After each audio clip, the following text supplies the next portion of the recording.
experts and tell you what your case is potentially worth. Pick up the phone, call now. Whether you're a professional driver or just a fan, vehicle breakdowns are costly. It started tugging. The last thing I remember is just the engine cut out. I knew pretty quickly that I had a pretty severe issue on my hands. If your check engine light comes on tomorrow, the repair could easily cost thousands. Imagine me paying out of pocket $4,000 or $5,000. I was not ready to spend a few $1,000s. It was like almost a $6,000 job. But with Endurance, you could never pay out of pocket for a costly repair again. Plus, your rate stays the same no matter how many claims you file. I've had 5 claims for over $12,000. I've had 6 claims worth over $4,000. I've had 3 claims and saved over $3,700. I've had 2 claims for over $4,600, and my rate hasn't changed. Use any certified mechanic you want. Just bring your car in, and Endurance will pay them direct. All major parts are covered. What I like about Endurance, they don't play games, there's no middleman, they're a solid company. With Endurance, your car repair costs go way down, while your car's life expectancy goes way up, allowing you to drive more and pay less. Something is going to break down. Make Endurance pay for it. They covered a $14,000 engine replacement. So, who's gonna pay for your next car repair? You or Endurance? Whether you put 10,000 or 100,000 miles a year on your car, if it's less than 20 years old, Endurance has you covered with unlimited miles. Plus, your plan covers 24/7 roadside assistance anywhere in the country. Call right now to get $300 off any plan, plus a full year of our top-tier elite benefits, a $2,000 value free. And all Endurance plans come with a 30-day money-back guarantee. But you have to act now. Call 1-833-608-4174 for a free quote. That's 1-833-608-4174.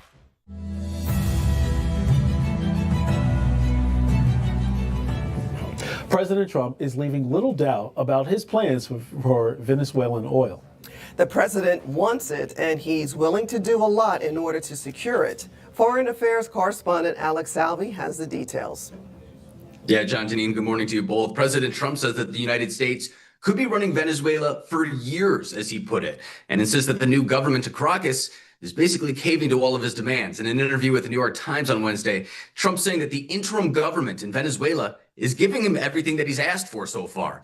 He says the plan is to rebuild the country in a way that benefits the American and Venezuelan people, adding that Secretary of State Marco Rubio is in constant contact with the new president, Delcy Rodriguez.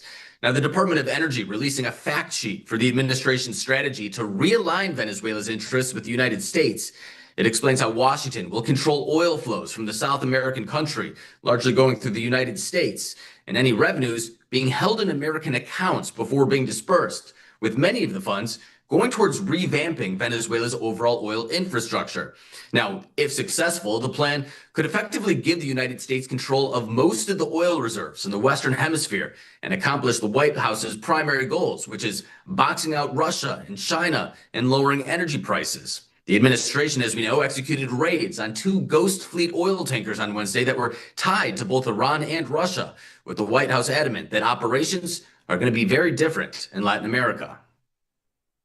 Secretary Wright and the Department of Energy are working with the interim authorities and also with the private oil industry to execute on this historic energy deal that's not only good for the United States, but it's also going to revive the prosperity, the safety, the security of both the United States and Venezuela as well. Now, revamping Venezuela's oil industry will be very dependent on that cooperation between the United States, Venezuela, and of course, oil companies. The revamp could take years and cost billions of dollars worth of investment from American energy companies, with the president saying that they could possibly even be reimbursed for their early commitments.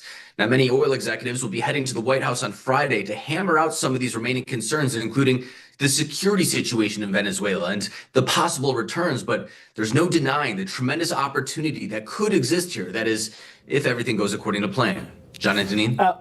Alex, do you think the Trump administration should actually lay out in clear terms and verbiage to not only lawmakers, the American people, but to the world as to why this mission was so important as it relates to the oil that was being sold to China, as well as collaboration with Cuba, like digging deeper into the details?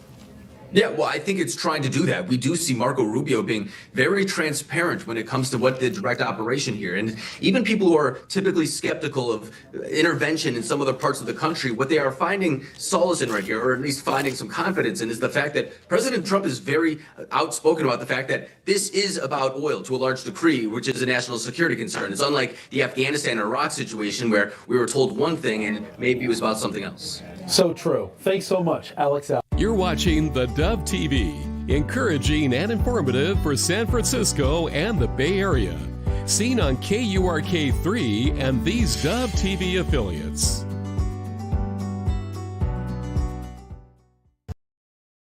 Good morning. You're tuned to theDove, encouraging and informative, helping Oregon, Northern California, Idaho, and Nevada start the day with news and encouragement. This is Mornings on the Dove. Well, good morning to you, and welcome to Mornings on the Dove on this beautiful Thursday morning as we're still kind of contemplating whether we're going to go back to civilization or stay right here in the Dove cabin. I think here is fine. Yeah, we'll just stay right here. Anyway, good morning to you. A lot in the news. Wow. And we'll get to that. Tragedy there in Minneapolis, and all of that's still unfolding. We'll talk about that coming up a little bit later on. Weather-wise, your home away from home got dumped on. Yeah. Yes, it did. And still is, I think. Yeah, why not? So a lot of snow in the hills today. We'll talk about that coming up a little bit later. It's cold outside. It is a little chilly. Yeah, down around 34 this morning. There you go. That's just enough to make your pipes think twice. Right, and it's very borderline. If we get any precipitation in the valley, it still could end up as snow. So we're not done with this yet. What do you got, man? All right, first of all, National Career Coach Day. Do you ever feel like a career coach? Oh, gosh. You know, there's two types of those. What? The ones who really want coaching and want help, and then the stupid ones. And how does that sound from the stupid ones? What do they sound like? All right, go ahead. Go on. Hey, Coach, I need some advice. Come on, man.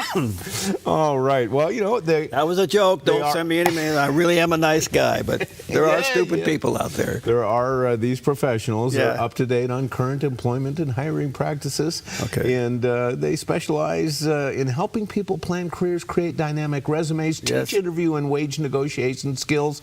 Well, that's a good one. Wage negotiation skills. And guide you through the process of landing an amazing career. Well, you know what? There are agencies out there that does this. Right. And I have been approached by some of these agencies to hire some of their people. Okay. And I will say they do present a fairly good package until the candidate shows up. Yes. And now you know why the candidate had to get help to get a job. Bada boom. Okay. Did I say any more? Yeah, no. The guy that went to the bank on Friday was the consultant. The other guy still didn't get a job.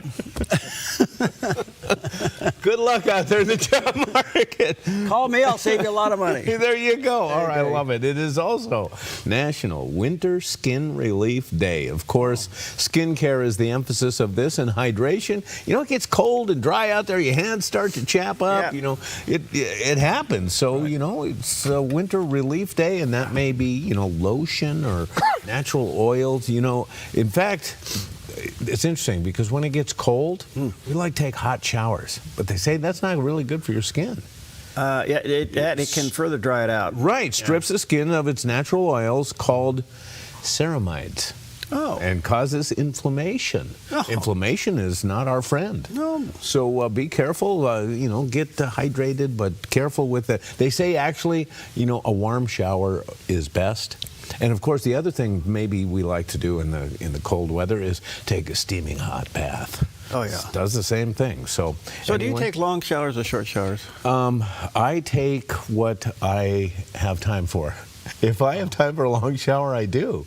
Yeah, I like it. That's pretty much me. But I really enjoy a long shower. Me too. And I'll say this. It's true. Right. The Lord talks to me in the shower. Well, and you listen. Well, I mean. Well, he's got your attention in there, huh? I mean, you know, you're naked before him.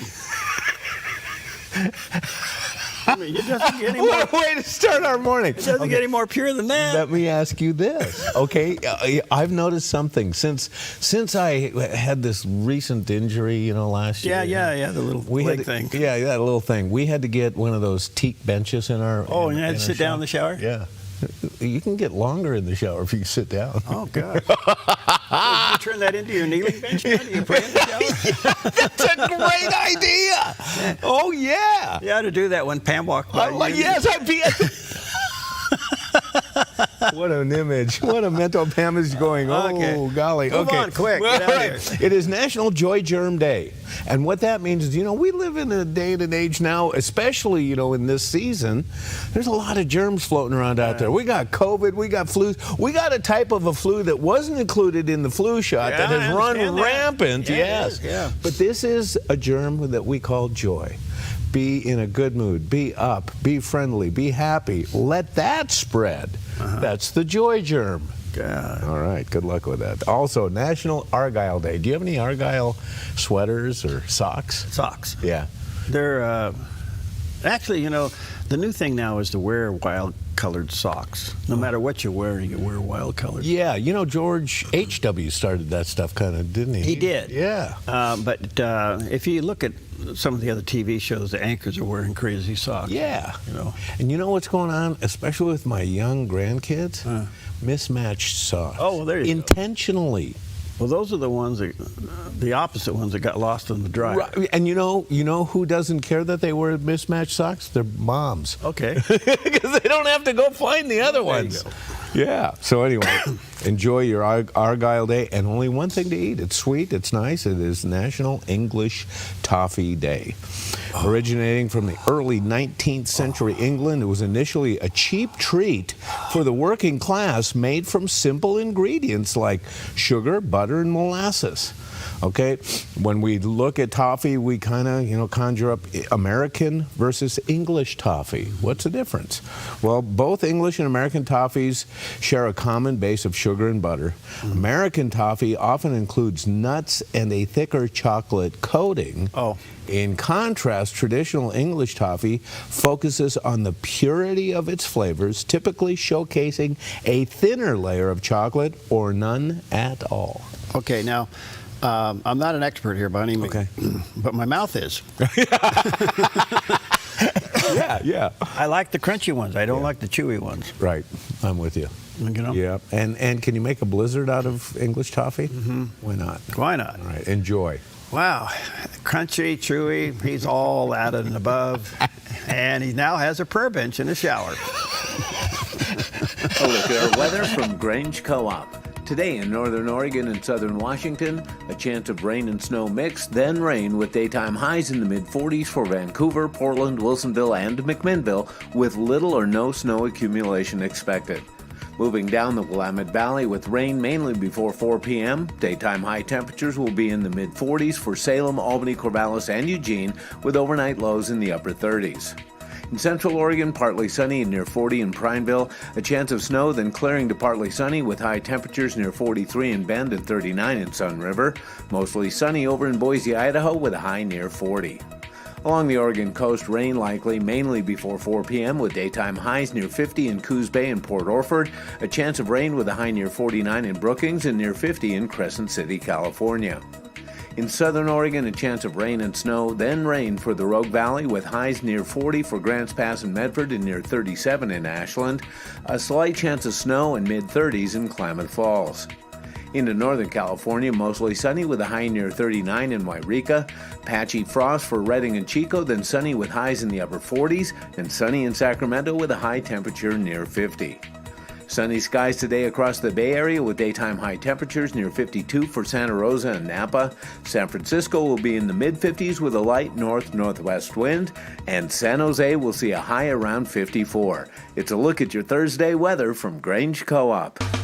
All right, there's a beautiful shot of Mount Ashland, and you can tell by the amount of snow on the trees and how much they have plowed the road a little bit. So, haven't got accurate numbers. I was all over trying to get accurate numbers. It's a little hard to get some accurate numbers, but we'll see. They may be moving to a more full open towards the weekend. I hope so. Yeah. All right. Well, it looks good, doesn't it? They're real, All just right. wonderful. Yeah. All right. Well, let me ask you this, and this can be rhetorical. Have you ever considered what Jesus actually gave up for you? Well, the look at that is Pastor Greg Laurie. So here we have this beautiful picture of what happened for us. Jesus went from the cradle to the cross. He could have been born in the most elegant mansion on the ritziest boulevard in downtown Rome. He could have had parents boasting of their pedigree or education. He could have worn the finest clothes from the most exclusive shops, but instead he left all of this for us. It's summed up beautifully in 2 Corinthians, which says in chapter 8, verse 9, though he was rich, yet for your sakes he became poor, that through his poverty you might be rich. So here come Joseph and Mary into Bethlehem, and they can't find a place for her to deliver this child. All we're told in the Bible is there was no room for them in the inn. Luke 2:7, she brought forth their firstborn son, wrapped him in swaddling cloths, laid him in a manger because there was no room in the inn. That's sort of a summary of his life. There was never room for Jesus. The Bible says he came unto his own, and his own received him not. There's a telling statement in the Gospel of John that says that everyone went home to their own house, but Jesus went to the Mount of Olives. Jesus really didn't have a home. He said birds have nests and foxes have holes, but the Son of Man has nowhere to lay his head. Yeah, I think if you ponder that thought, pretty amazing. Mm-hmm. Yeah. Didn't own a car. Yeah. Didn't have a cell phone. No pedigree. Didn't have a bank account. Right. Yeah. You know. So anyway, pretty interesting all the way around. All right, good morning to you. 11 minutes now past the hour. Let's take a look at some of the top stories of the news. And of course, the top story is the tragedy that unfolded yesterday there in Minneapolis when an ICE agent fatally shot a woman who allegedly was using her car to, attack and run over agents. The whole thing is just... It's just the worst scenario that you could have happen in the middle of all of this. And of course, the left has gone crazy and jumped up and down, but this is all under investigation. I've watched several videos on it. It's pretty clear what took place here. But anyway, Governor Walz weighs in, and here's what he had to say. We do not need any further help from the federal government. To Donald Trump and Kristi Noem, you've done enough. There's nothing more important than Minnesotan safety. I've issued a warning order to prepare the Minnesota National Guard. We have soldiers in training and prepared to be deployed if necessary. I remind you, a warning order is a heads up for folks. And these National Guard troops are our National Guard troops. They're teachers in your community, they're business owners, they're construction professionals. They are Minnesotans. Minnesota will not allow our community to be used as a prop in a national political fight. We will not take the bait. We're already pitting American against American. All of you saw a video in your eyes. We have a chaotic situation caused by the largest deployment in American history of federal agents into a community with no communication to locals. We had a chaotic situation where an individual is in their car, shot and killed. And so, look, I want to be very cautious here because Donald Trump will make this about me. He will make this about politics. This is about public safety, and this is about normalcy. To Americans who are watching this, if you're in Portland or you're in LA or you're in Chicago or you're wherever they're coming next, stand with us. Stand with us against this. Say that basically declaring war between Minnesota and... he said war. Now, government. What does that mean? Isn't that insurrection when you declare war on the federal government? Well, I mean, that's that has to be played out. No. But let me say that, look, this is a tragic, it's gone bad, but here's the problem. The left uses chaos to advance their cause. Yes. They're very good at creating chaos. They plan it, they execute it, they pull it off, and then blame you for it. Right. And they're very good at this. Yes, this is chaos out of control. Yeah. And this case will probably be weighed heavily in the courts. Is it going to be another George Floyd thing? That was the first thing that came to mind for me. It was like, oh no, we got another George Floyd. They're going to mobilize the troops. I do have a question, though. He talked about mobilizing the National Guard. Governor Walz did. And then he kind of warned, said, look out, these are Minnesotans. These are store owners and shop owners and such, and it goes on. What wasn't clear to me, anyway, is and who's he calling the National Guard out on? Is this to combat and put a defense against ICE, or is this now to quell the disruption and the chaos that will happen in the city streets in protests against this? I don't know what it meant. That's a great question, because is he deploying the National Guard against the federal troops? Yeah. Okay, so is he creating a civil war? Right. Secondly, is he anticipating a huge rioting, and the National Guard is now going to come out and try to squelch that, or are they going to be given authority to really squelch it? Right, right. And if he's calling out the National Guard to squelch protests on the street, then he's taking a page out of Donald Trump's playbook.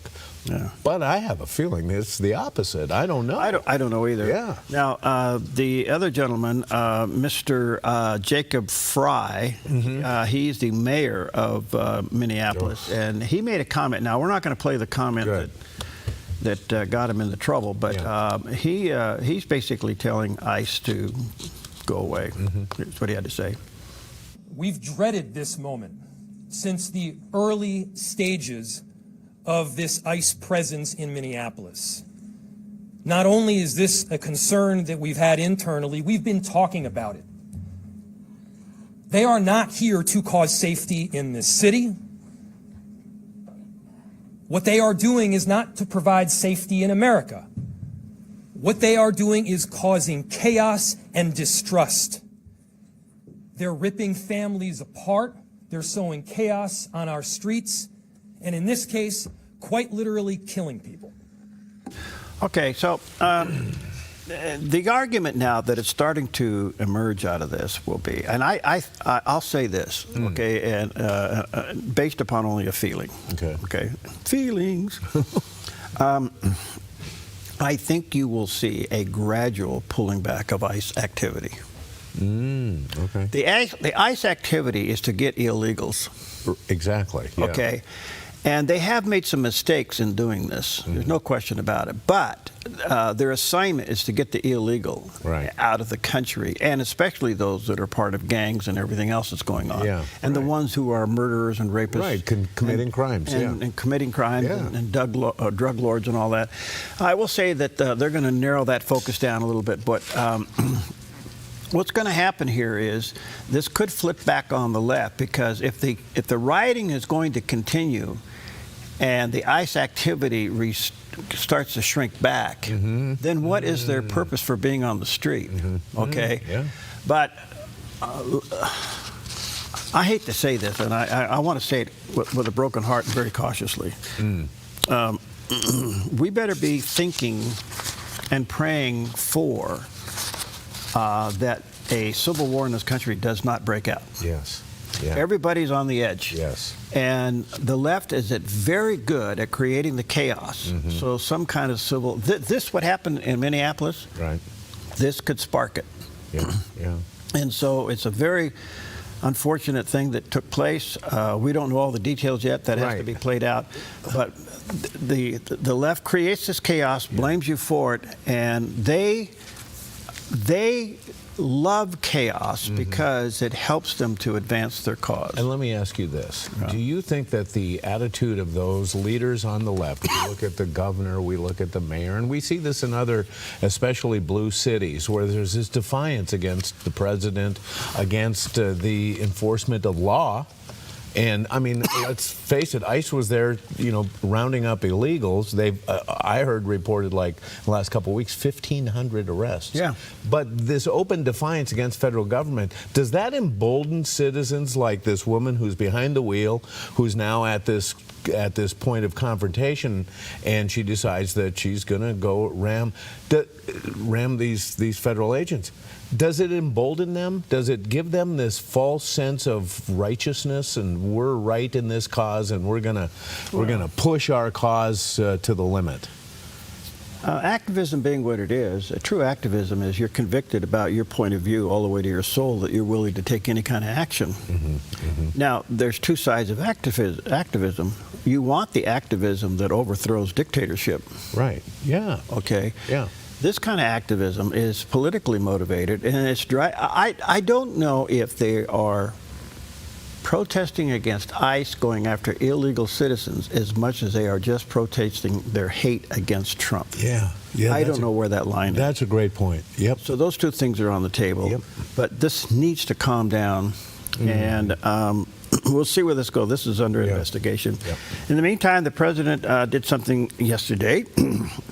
He ordered that the U.S. exit 66 international organizations. I saw that. This is really remarkable. Yeah. 35 of them are non-United Nation organizations, and 31 of them are UN entities that are part of the UN organization. So he told his various departments and organizations, get out. Yeah. They are not benefiting our country. We're not going to support them. Exactly. You know what happens when America pulls out of a situation? What? Financially, it collapses. Yes, because we're always the funder. Yeah, we're the bank. Yeah, we're the bank. You're right. The other story that popped up yesterday, this is so amazing. 2 tankers simultaneously. One of them left the Venezuelan Sea. And this was an interesting thing. The one that you talked about yesterday leaves Venezuela. In the middle of its trip, it switches flags and has a Russian flag on it. Yeah. And even the potential of Russian escorts. Right. Okay. Well, our Coast Guard and military decided no, and they teamed up with the British military in the Northern Atlantic one and seized the ship and took it back. Yeah. And the other one is in the Caribbean, near the Caribbean, in the Atlantic Sea, the first one, and then the other one was in the waters near the Caribbean. They were both simultaneously seized by the American government yesterday. Yep. Whoa. Whoa. And I hear they have their eyes on 2 more. So this isn't done yet. This is stunning. Yeah, it is. It is. I wonder what the world's thinking of us right now. Oh, yeah. A lot of them hate us. I get that. Well, I'm sure, but we've never seen such action like this. We really haven't. And wouldn't you love to be a fly on the wall in the Kremlin right now? Well, yeah. Oh, my goodness. I don't know, unless there's some swatters in there. But, but you know, the other thing about it is, do you know how much bravery it takes to seize a ship at sea? Yeah, would you like to go down a wire on a moving ship and don't know what's down there, what you're going to be greeted You're coming with? in over a ship in a helicopter, you're going down this rope, you got all your guns, and you don't know what you're up against. Right. Yeah. And, you know, we watch this, and there are brave men and women out there who are doing this, and there are more lining up. They want to go and do it, too. So is this professional pirating? Pirating? I never considered that. America's not in the pirating. No, what I look at this is there's a lot of oil there. This is the long arm of the law. Wow. Yeah. Pretty interesting. All right, we'll take a break. We'll be right back.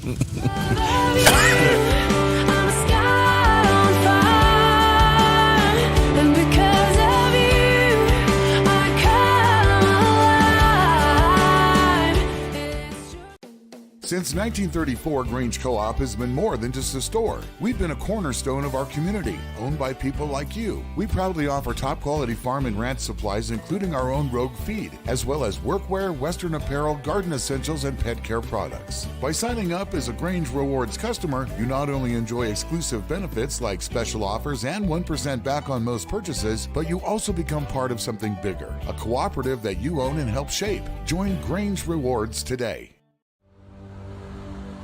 A ministry moment on the Dove. For some people, the single greatest discouraging factor in their life is their perceived lack of forward movement in God. There are many Christians that feel stagnant, and they're generally self-condemned. They don't need the devil to condemn them, they're self-condemned. Let me assure you, my friend, the Lord is not through with you. He is working in you. Philippians 1:6 says, being confident of this very thing, that he who has begun a good work in you will complete it until the day of Jesus Christ. He's begun the work. He'll carry it on until the day of Christ's return. He's not going to give up on you. He's not going to cast you aside. Psalm 138 and verse 8 says, the Lord will perfect that which concerns me. A ministry moment on the Dove. I'm Susanna, and I contracted KA Designs to do custom cabinets throughout my house. We chose a really beautiful maple wood that really creates like a nice airy space. Everything was custom, and it was really cool because I got to literally see it come to life in person. We love to entertain, and we have a large family, so everything came together perfectly, exactly what I wanted. I highly suggest KA Designs if you're looking to design your dream house. Go check them out in their showroom. You will not be disappointed.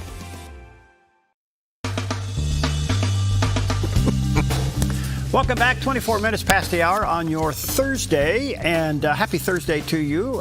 We may be seeing a little bit of a reprieve in the weather, but it's cold out there. It is.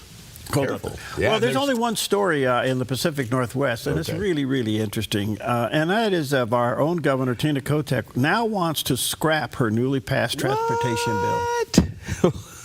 What? So remember this, they couldn't get it through the legislature. Okay, so she creates an emergency session, and while the session's in session, she goes on vacation. Yeah. And then they pass it finally, but they even during all of that, they had the delay because they didn't have a vote because one of their voting members was in the hospital. They had to wait till the guy gets out of the hospital so that they could pass it. Right. And then she decides she's going to delay it for another 40 days so that the petition drive could not get enough momentum to stop it. Exactly. All of which was totally failed. Yeah. Okay, and they got enough petitions now, or signatures on a petition, to put it on the ballot. And now she wants to scrap the whole bill, and all of this is over $242 million funding gap at ODOT. Did she, folks, this is why, this is... Did she say why? Well, she's losing. Well, I know, but did she articulate it? Well, she's saying maybe there's another way we can fix the problem. Oh, gosh. Is she worried about going out, maybe? Well, listen, this is so bad. Here's my concern. What? I say this respectfully. I really do. I really hope the Republicans know how to manage this. They've been given a biggie. Yeah. And I really hope they know how to manage it. That's a great point. Yeah. Even those who are going to run for governor, of course, Christine's in. Christine's in. I guess Chris Dudley's going to get in. You got a lot of senators and House people that are going to be running. This has been handed to the Republicans to finally expose our own fraud, if I can put it that way, because this whole thing was a fraud. Yeah, right, it was. And so, anyway, but she now wants to pull it. Now, the question is, can she afford to pull it? Oh. What are the consequences? So let's say she pulls it. Okay. She has to suffer the embarrassment that she was wrong and the whole thing was a fraud. Right. She leaves it and suffers the embarrassment that it passes in May with her own name on the ballot for re-election, and yet her biggest bill of her governorship gets put down. Yeah. Yes. She put herself in this corner. Yes, she did. So. Whoa. So interesting stuff. That's all I got to say about that. Is the box of chocolate guy would say. Yes, he would. All right, let's take a look at the satellite image. Here's what's going on out there. Look at that. We got a little bit of a reprieve, folks, but look what's offshore. Oh, yeah, but where's it going? We don't know. I don't know either, because I see clearing skies, and I see nothing but, partly cloudy to sunny skies for the next week or so. This could do the Leon split. Yep, the Leon split. That's not a dance move either. It's a meteorological term. There you go. Yeah, absolutely. Okay. Well, this is interesting. Newsmax's Greta Van Susteren spoke with Prime Minister Benjamin Netanyahu about the one remaining hostage who's deceased and their efforts to bring him home. And I have to say I was deeply moved when President Trump, who's been the greatest friend we've ever had in the White House, by far, he met the family. And you should see how his heart went out for them. The parents of this hero, he single-handedly, he ran to the front on October 7th when these monsters invaded us, raped our women and murdered them, beheaded our men, burned our babies. He fought single-handedly with a broken arm. And then he got shot twice. And he killed 14 of these terrorists until the very last moment. And the last bullet And then they killed him and took his body, so we're going to bring him back. And the president was right. He said, we'll get him back, and we'll get him back, one way or the other. With our combined efforts, we brought in the last 20 live hostages. Nobody believed it, but President Trump and I believed it, and we coordinated our efforts. We on the military side, he on the political side, made a tremendous coalition. And we got 254 altogether out of 255, one left. Wow. Let that sink in. Yes. Yes. Wow. All right, we'll take a break. We'll be right back.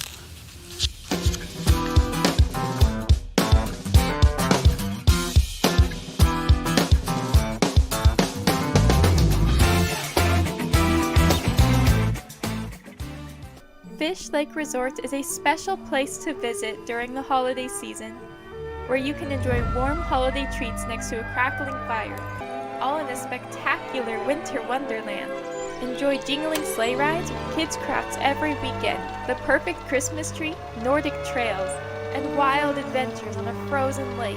When the stars come out, your own cozy cabin awaits with a warm fire and hot cocoa steaming. Visit fishlakeresort.net today to plan your visit. Welcome to Rise Direct Primary Care. Imagine a healthcare experience where you're known by name, cared for like family, and treated with compassion. How is that possible? With an affordable, flat monthly membership, you receive unlimited primary care and minor urgent care visits. No insurance needed. At Rise Direct Primary Care, we offer a friendly, affordable healthcare experience where you get a whole hour with your provider. Located in Central Medford and accessible by phone or text, we can typically get you in the same or next day. We prescribe urgent care medications directly from our office, saving you a trip and wait time at the pharmacy when you'd rather be at home getting better. Personalized medical care with a human touch. Rise Direct Primary Care is all about healing the sick with compassion and keeping the healthy healthy. Rise Direct Primary Care. We're here for you. Visit risehealthdpc.com or call or text us 541-827-8603. 541-827-8603.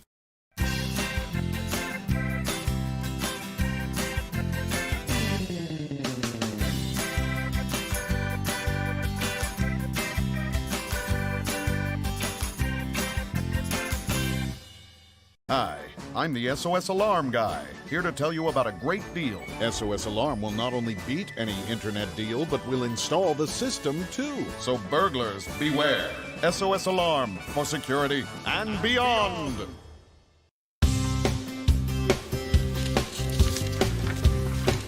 Welcome back, 6:31 in the morning. Shouldn't say that because you're going to see it again later on. But anyway, that's what time it is now. Well, you know, sometimes we say it's 29 minutes before the top of the hour. Yeah. Yeah, that's what it is. You just got to remember, manna came in the morning, not at the crack of noon.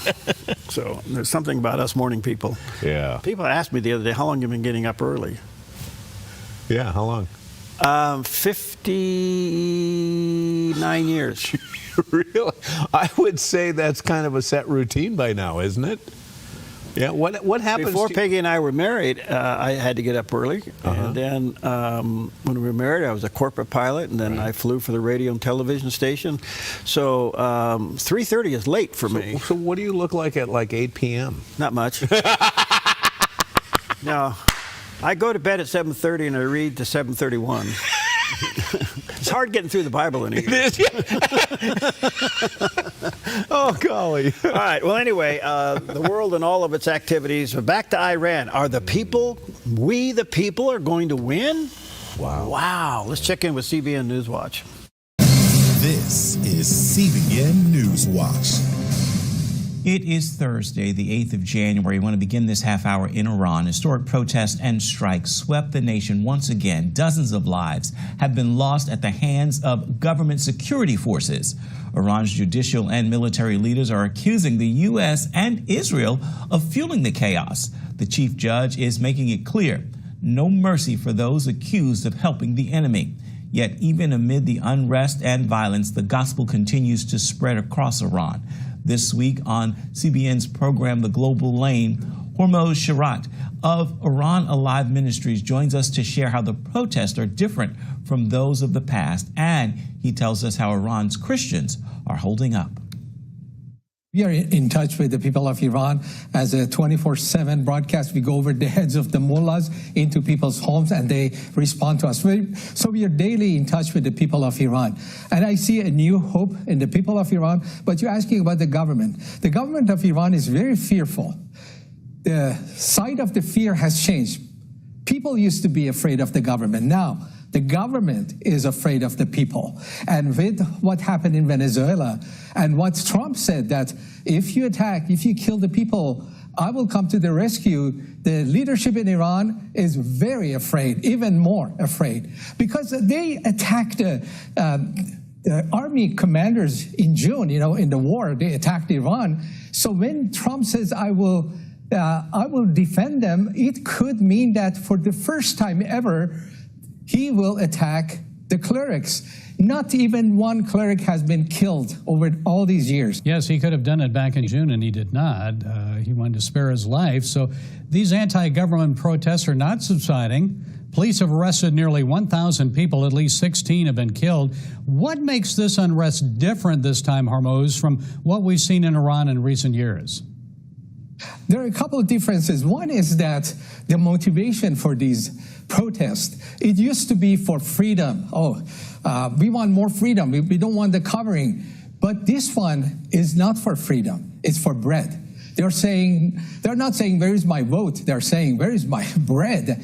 And the economy is the main motivation for such a large number of people coming on the streets. They have problem with bread, water, you know about water, electricity, medicine. That's just heartbreaking. When a family, their loved one is dying and they can't afford a $30, $40 medicine that can save their loved one and they die. So this is all has put together a motivation that's different than before. So one is motivation. Another difference is that for the first time they're united, and they're united around Prince Pahlavi. The last uprising, there was separation, there were many factions, and they did not come together. The opposition did not come to peace with each other. They did not unite. But right now, no matter who, people of Iran are choosing him as the center of unity. Those who were against him, I had people who were against Shah, against Prince Pahlavi just a few months ago, and they are saying, I'm with him because there is no other choice. So this is different today. And after many years of hopelessness, for the first time in many years, the people of Iran are hopeful. Let's talk about the hope that Christ gives. How's the government responding against Christians and unregistered churches? Are we seeing a crackdown amid the unrest? Crackdown on Christians has started this year. Last year, many Christians were arrested. And if this government survives, you can expect a new wave of persecution of Christians. Not just Christians, any group that they feel are the opposition. As you remember, last year, they invaded people's homes. They arrested thousands of people. They killed a few hundred, but they arrested thousands, and they executed. Iran #1 in execution. They executed an average of 5 people per day last year, 2024. So if this government survives, you can expect a new wave of persecution on Christians and other groups. Well, still, many Muslims are coming to Christ in Iran through dreams and visions and television programs like yours. So tell us the latest. Awesome. Every year, we have been on the air for 25 years. We use satellite television, not just for evangelism, for underground church planting, for training, leadership training. But I've never seen Iran this open. And every year, Gary, every year, I said, things in Iran cannot get any worse. And then it does. Then spiritually, I say, this cannot get any better. People in Iran are so open to the gospel. And then it gets better. If you look at the number of salvation, if you look at our curve of number of people who have come to salvation, it starts small 25 years ago, but it's growing exponentially. It's amazing. The curve jumping. The number of people coming to Christ is growing exponentially. Okay, Hormoz Shariat, founder and president of Iran Alive Ministries. Thank you for joining us. God bless you. So, will it succeed? Man. Wow. Let's hope that it does. Yeah. All right, here's a guy that succeeds no matter what he does. Kind of. A look at our weather from Grange Co-op. Today in northern Oregon and southern Washington, a chance of rain and snow mix, then rain with daytime highs in the mid-40s for Vancouver, Portland, Wilsonville, and McMinnville, with little or no snow accumulation expected.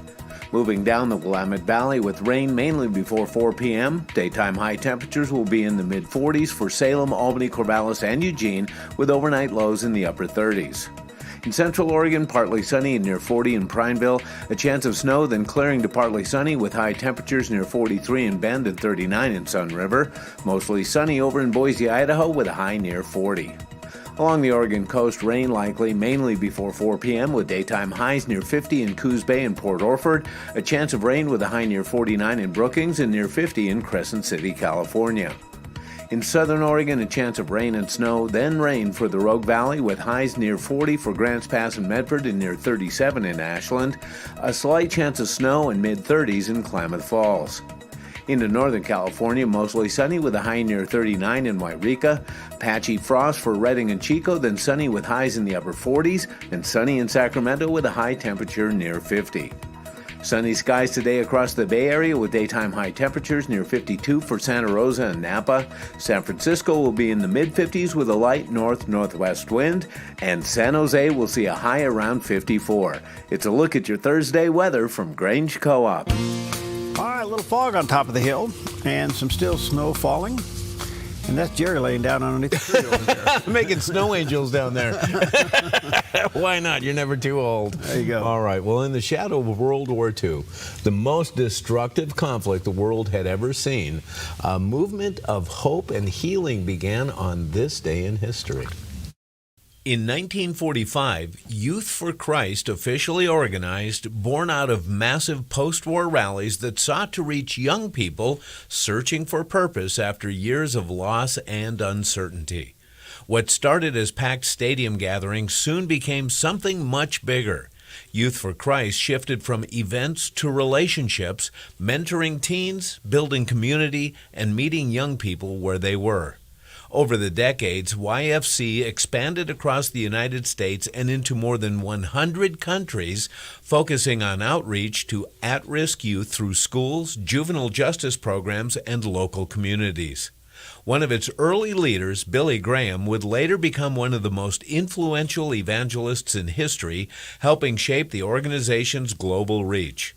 81 years later, Youth for Christ remains rooted in the same mission, offering connection, hope, and direction to young people through a relationship with Christ, especially in times when the world feels uncertain once again. There you go. Man. So, started when?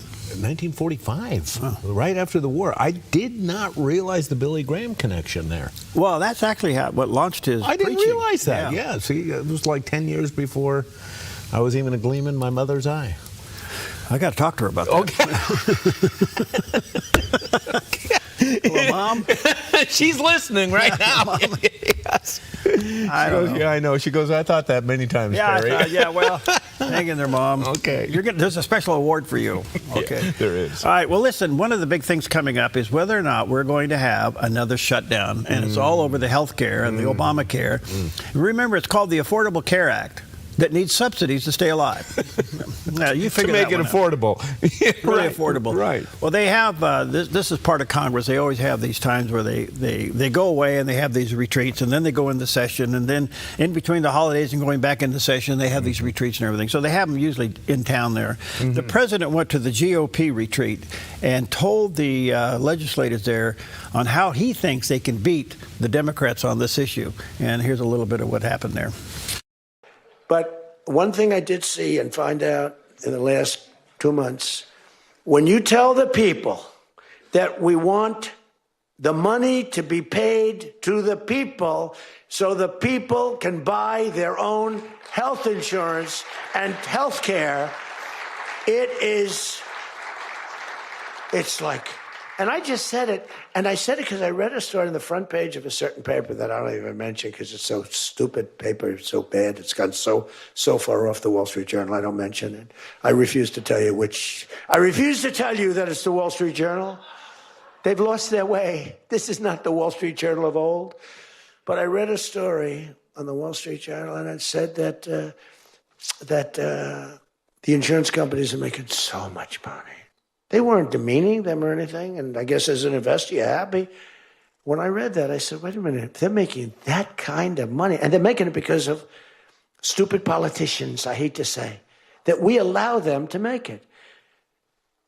If you guys can get in a room, because, you know, we don't have that as one of our issues. It's the only thing they have.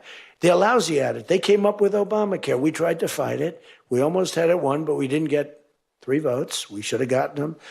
But here's, you want to turn this thing, you work on favored nations, you work on borders, you work on all of the things that we talked about. But now you take the healthcare issue away from them, and they want to fight it. You know why? They're all owned by the insurance companies, and they cannot fight it successfully. There's nothing they can do. That's like almost the voter ID thing. When they try and fight, I watched a guy trying to explain why we shouldn't have voter ID the other day, and the guy was a fool. He looked like an idiot. This is the same kind of an issue. Let the money go in the healthcare account or however you do it. Let the money go directly to the people. Now, you have to be a little flexible on Hyde. You know that. You got to be a little flexible. You got to work something. You got to use ingenuity. You got to work. We're all big fans of everything, but you got to be flexible. You have to have flexibility. I came out with a statement. Let the money go not to the big fat cats in the insurance companies that made 1,700% over the last short period of time. Let the money go directly to the people where they can buy their own health care. All right, so this goes back to an issue back when I was running for Congress about the Social Security being locked up. Oh, yeah. You know, and one of the big issues was that could you have the option, because the money that's being set aside for Social Security was supposed to go into this fund. Yeah, right. Okay, and what has Congress done? Mm-hmm. They borrowed that money out of the fund. Absolutely. And so there was a big move that put a lockbox on it so that it can't happen. Mm-hmm. Okay. So one of the options was, all right, if you didn't want to have your money go into Social Security, you could go ahead and invest it into what you wanted to do. Right. Okay. Right. And that movement was taking off like crazy. Yes. All right, so at the last minute, my opponent runs an ad that Perry wants to take your Social Security away. Oh, man. Ran it on a Thursday, and the election was on a Tuesday. And you know what? You were right, because I have seen studies that showed that if that had happened, if we had been allowed to put it into other funds, it would have outperformed what we're getting in Social Security in spades. I mean, it's not even close. Wasn't even close. Yeah. So anyway, in Congress there are those sacred cows. Oh, man. So, in politics, there are sacred cows. Right. In religion, there's sacred calves. We'll be right back.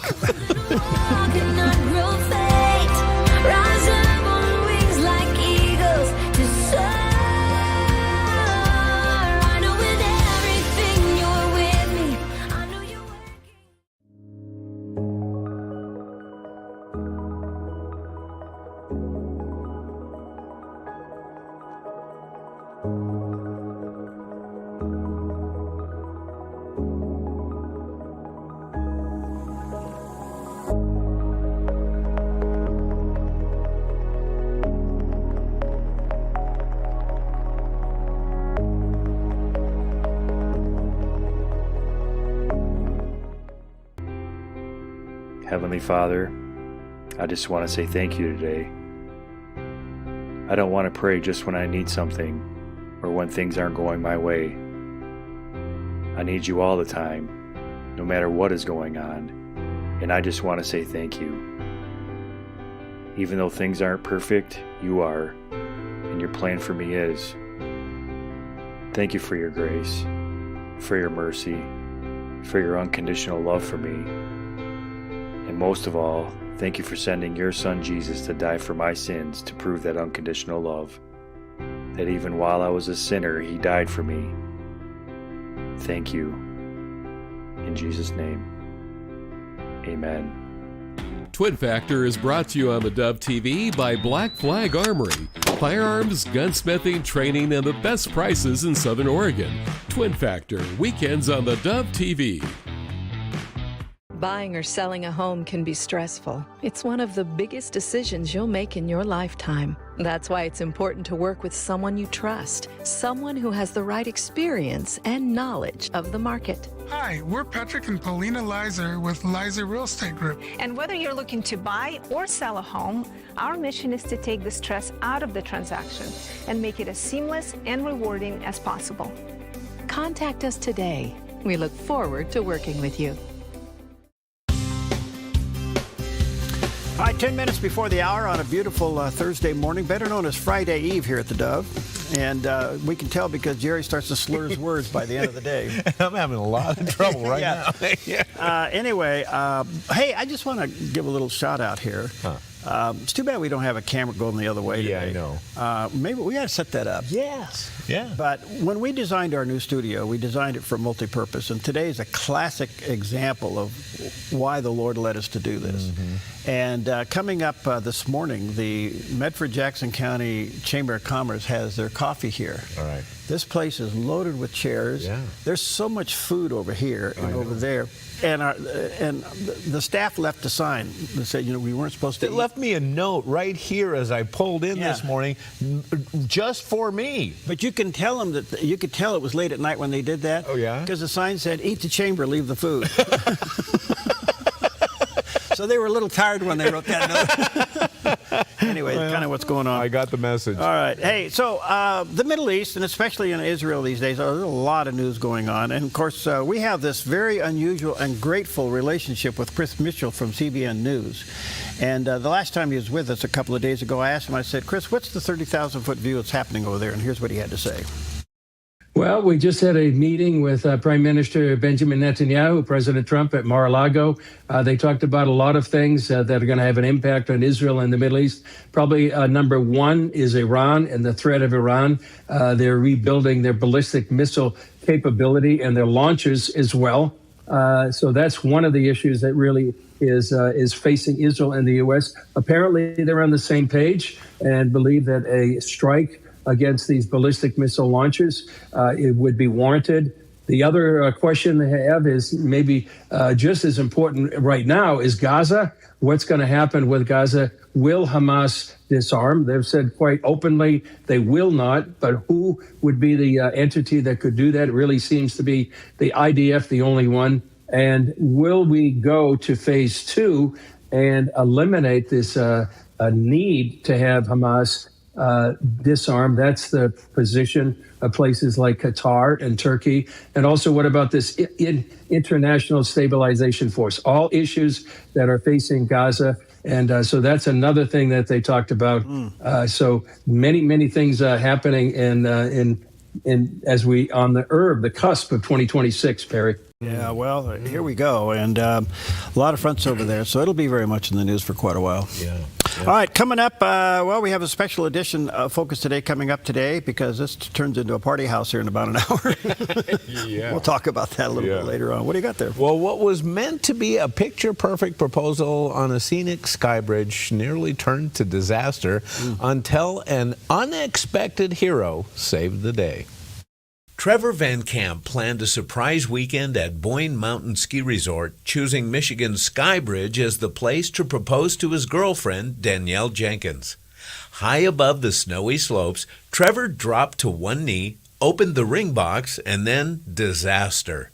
The ring slipped from his fingers, fell through the bridge's metal grating, and dropped nearly 120 feet into the snow below. For more than 2 hours, the couple searched the ski slopes with metal detectors, helped by Boyne Mountain employee Pat Harper. Eventually, they had to give up and accept the loss. But Harper didn't. Late that night, his detector picked up a signal. After digging through the snow, he spotted it, the edge of the ring. Moments later, Trevor and Danielle got the call they'd been hoping for. The ring was found. Danielle says the moment made their engagement even more special and gave them a story they'll be telling for the rest of their lives. I have a feeling she said yes. Well, I don't know. Hey, stupid, you dropped the ring. You dropped my ring. Yes. And it was all on tape. You could see him do it. He's like, oh no. But, you know, what that reminded me of is, you know, I have friends through the years, I mean, going way back to my college days, I know guys that when the thaw comes in the spring, they hike up the chairlift lines. Oh. Because people drop things off the chairlift into the snow. How many like phones did they find? Phones, money, keys, you name it, they find it. Really? And there are like organized efforts. Sometimes they have these little climb parties where they go up in groups to do it. It's like, that makes total sense. What an idea. What an idea. Yeah, I wonder how many wedding rings they got. Not that one. I wonder how many proposals happen on a chairlift. God. Oh, I've never heard of that. You know? Yeah. And they get lost in the emotion and they go around and end up going down. Yeah. Well, when I was doing this story too, I thought this is a kind of a famous sky bridge, and it's over a ski resort. I mean, there are skiers down there. So I started looking at it. It looks like a nice place. And by the way, up until now anyway, they have more snow than us. Oh, well, we're doing pretty good out there. Yeah, at least we're finally getting something. So you're an angler. Yeah. Fisherman. I try. You like to be a fisherman or an angler? I don't care. I just want to be the guy that catches it. All right, so you ever gone magnet fishing? No, but we watch magnet fishing on YouTube all the time. My grandkids are crazy about this. So have you ever tried to toss a magnet off the end of your spinning rod? No, I watch these guys that toss it with a rope. Yeah. That looks hard enough. I don't know. I'm surprised what they bring up. Shocking. I mean, they bring up guns. Yeah. They bring up safes. They bring up safes full of money. I watched a couple bring in a safe that had over $100,000 in it, and guess who got it? Well, they that's did. A new type of trolling, isn't it? It is. Yeah. Well, I don't know. I see that and I go, wow, that's magnet fishing. Yeah, I could do that. Yeah. Right. And we watch a guy, he goes out in the wintertime. It's like frozen, and he's got a boat, and he goes out with his magnet, and he pulls up stuff like you can't believe. Well, for all you treasure hunters. Yeah, and that's what it is. So do you ever do the thing on the beach? I wish I don't have one of those magnets, those detectors. Yeah. But you know what this guy really finds a lot of when he pulls up stuff? Fishing lures. Of course. He finds so many fishing lures. He'll get something like an old, something like an old anchor or something, and wrapped in it are all these fishing lures. Good stuff. Yeah. I take with you 2 Peter chapter 1, verse 2 today. Grace and peace be yours in abundance through the knowledge of God and of Jesus Christ our Lord. Yep, let your grace and peace, His grace and peace, be in abundance to you today. Stick around. We got more coming up. Make alive now. I'm by your side. I've come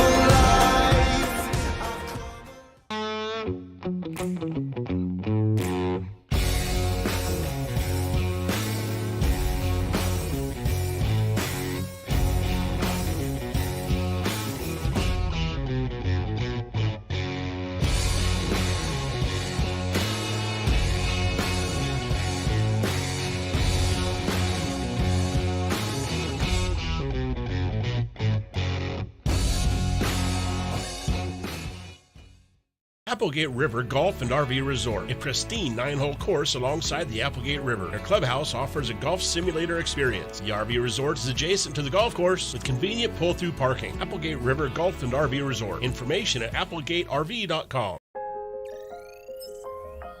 The Lennox iComfort S30 thermostat can sense changes in your environment. It even knows when you come and go. So now your home's most important system is also the smartest. Metal Masters can give you the smartest home comfort system available. It knows when you're away and adjusts when allergens and humidity get uncomfortable. Trust Metal Masters to provide perfect air for your family. Lennox. Air is life. Make it perfect. Don't let pain hold you back. I'm Dr. Joel Brind, and I developed Sweetamine to stop inflammation the all-natural way. Just use it like a sweetener once a day. It's that simple. My unique formula harnesses the power of glycine and works around the clock to boost your overall health, stopping chronic inflammation that causes pain. Try my 12-day challenge risk-free for just $19.95 with free shipping at sweetamine.com or call 1-855-GET-SWEET today. Relief has never been so sweet. a ministry moment on the Dove. And are you willing to say yes to the claims of Christ, that he is the Son of God, and that you want him to come into your heart and forgive your sins, and you want to know it? Oh, I know. Many of you have been baptized and confirmed. Most of you perhaps are members of some church, or you're identified with a church, or maybe you go to church 2 or 3 times a year. I don't know whether you do or not, but I'm sure a lot of you do. But you're not sure. You couldn't stand here tonight and say, I know my sins are forgiven. I know I'm going to heaven. God is willing to forgive all your past tonight because of the cross. God is willing to say, I forgive you because he loves you. And God is interested in you as though you were the only person in the whole world. And you can receive him tonight. Grab a cup of coffee and start your day right. Join us for Mornings on the Dove.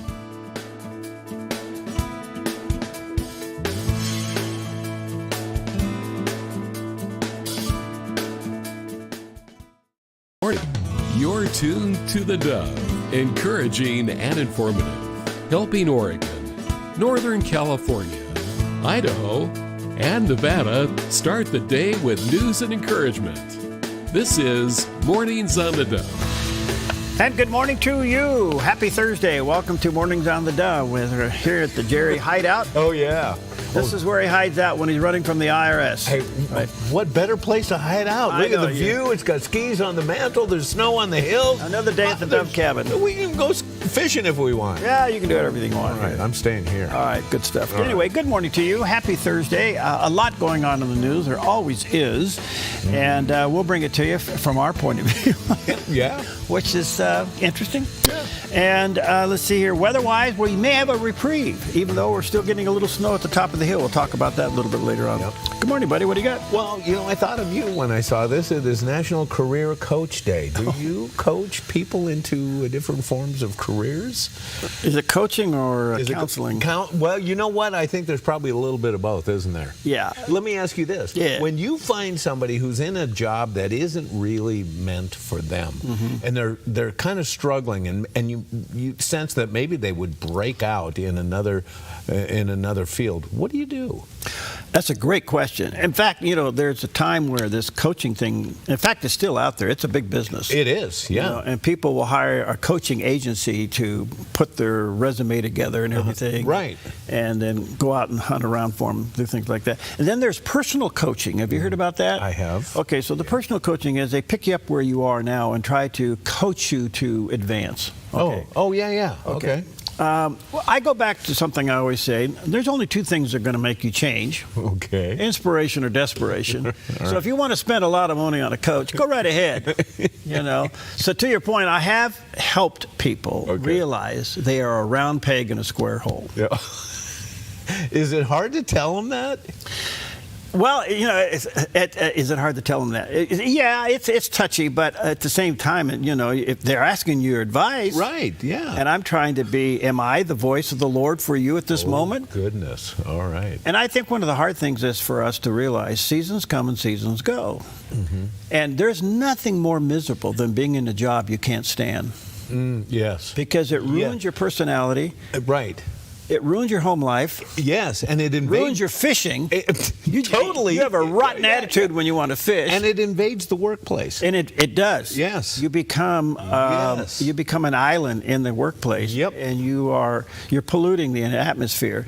So sometimes God sours things to get you to move. And yes, I have coached people. It's time for you to move on. You know what it reminds me of? When I was going through school, and you play sports and your coaches are involved in all this stuff, what I was coached the most and told to do the most, Jerry, take a lap. Take a lap. Thanks for telling me that. Moving on. You better. It is National Winter Skin Relief Day. Of course, skincare and hydration is on the front on this one because obviously the weather conditions, cold, it's dry, your hands get chapped. In fact, your whole body gets chapped, and we tend to want to just jump into a hot shower. It's like the greatest thing, but it's not good for your skin. So then why are there hot tubs at ski resorts? because it feels so good. It is. I mean, oh man, it's the best. But you got to be careful because you have oils in your skin that get depleted. So anyway, take care of that on this day. It's also National Joy Germ Day, and it's a perfect day for it because we're in the middle of another kind of a mini flu epidemic out there. Mm-hmm. We won't use the P word, pandemic. No. That's anyway. So this germ is joy. Something that you want to spread. Be good. Be nice. Be positive. When that guy that's parked in front of you at the red light doesn't respond quick enough when it turns green, give him a second or two. Hey, it's joy. We're here. Have a nice day. Can I go around you? Okay, thank you. Just chill. All right. Just chill. So moving on, we have National Argyle Day. Do you have Argyle sweater or socks? Yeah, I got some socks. Do they match? Who cares? Well, these days, you're right. Doesn't matter, does it? Nope. All right. And only one thing to eat. It is National English Toffee Day. Right. And originating from the early 19th century England, it was initially a cheap treat for the working class, made from simple ingredients like sugar, butter, and molasses. Now, how about American versus English toffee? What's the difference? While both English and American toffees share a common base of sugar and butter, American toffee often includes nuts and a thicker chocolate coating. In contrast, traditional English toffee focuses on the purity of its flavors, typically showcasing a thinner layer of chocolate or none at all. Either way you like it, enjoy, because today is National English Toffee Day. I like the crunchy instead of the chewy. Yeah. Okay. Yeah. Just curious.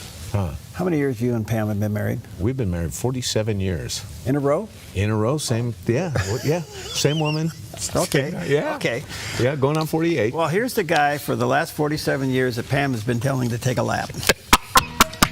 A look at our weather from Grange Co-op. Today in northern Oregon and southern Washington, a chance of rain and snow mix, then rain with daytime highs in the mid-40s for Vancouver, Portland, Wilsonville, and McMinnville, with little or no snow accumulation expected. Moving down the Willamette Valley with rain mainly before 4 p.m., daytime high temperatures will be in the mid-40s for Salem, Albany, Corvallis, and Eugene, with overnight lows in the upper 30s. In central Oregon, partly sunny and near 40 in Prineville. A chance of snow, then clearing to partly sunny with high temperatures near 43 in Bend and 39 in Sun River. Mostly sunny over in Boise, Idaho with a high near 40. Along the Oregon coast, rain likely mainly before 4 p.m. with daytime highs near 50 in Coos Bay and Port Orford. A chance of rain with a high near 49 in Brookings and near 50 in Crescent City, California. In southern Oregon, a chance of rain and snow, then rain for the Rogue Valley with highs near 40 for Grants Pass and Medford and near 37 in Ashland. A slight chance of snow and mid-30s in Klamath Falls. Into northern California, mostly sunny with a high near 39 in Wairika. Patchy frost for Redding and Chico, then sunny with highs in the upper 40s, and sunny in Sacramento with a high temperature near 50.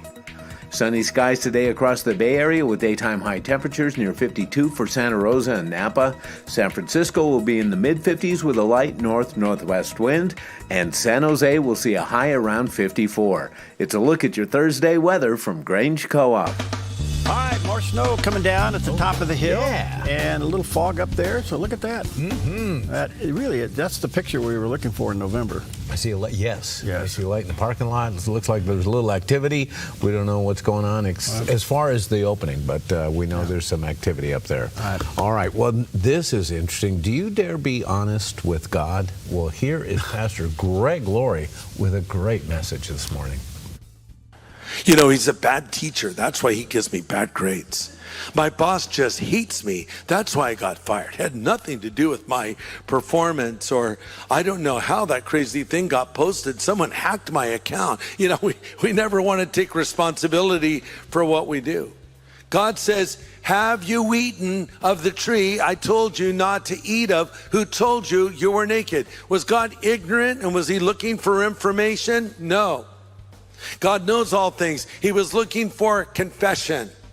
He was looking for honesty. He was looking for them to say, yes, we sinned. But instead, Adam blames Eve. Eve blames the devil.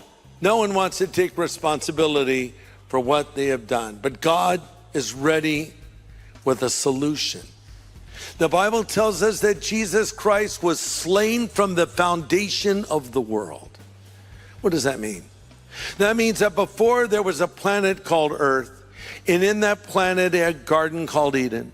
And in that garden called Eden, a couple named Adam and Eve with a tree of the knowledge of good and evil. Before any of these things, a decision was made in the councils of eternity that God would come into our world, walk among us, live a perfect life, die on the cross, and rise again from the dead. He was slain from the foundation of the world. Beautiful. Absolutely beautiful. All right, take that with you today. 9 minutes past the hour. Let's take a look at some of the top stories on this Thursday morning. And, of course, yesterday, a tragedy there in Minneapolis. And there's so much fallout from it. But apparently there was an ICE operation, and citizens were gathering to protest that. And it just flat got out of hand, and chaos broke out. A woman charged an ICE agent with her car, and she was shot and killed. And the fallout from that is pretty amazing. Couldn't happen at a worse time in a worse place. Right. Very, very bad situation all the way around. It's going to take a while for this to kind of unwind and get to the bottom of it. But in the meantime, Governor Walz, who himself was kind of in hot water, he spoke about this, and here's what he had to say. We do not need any further help from the federal government.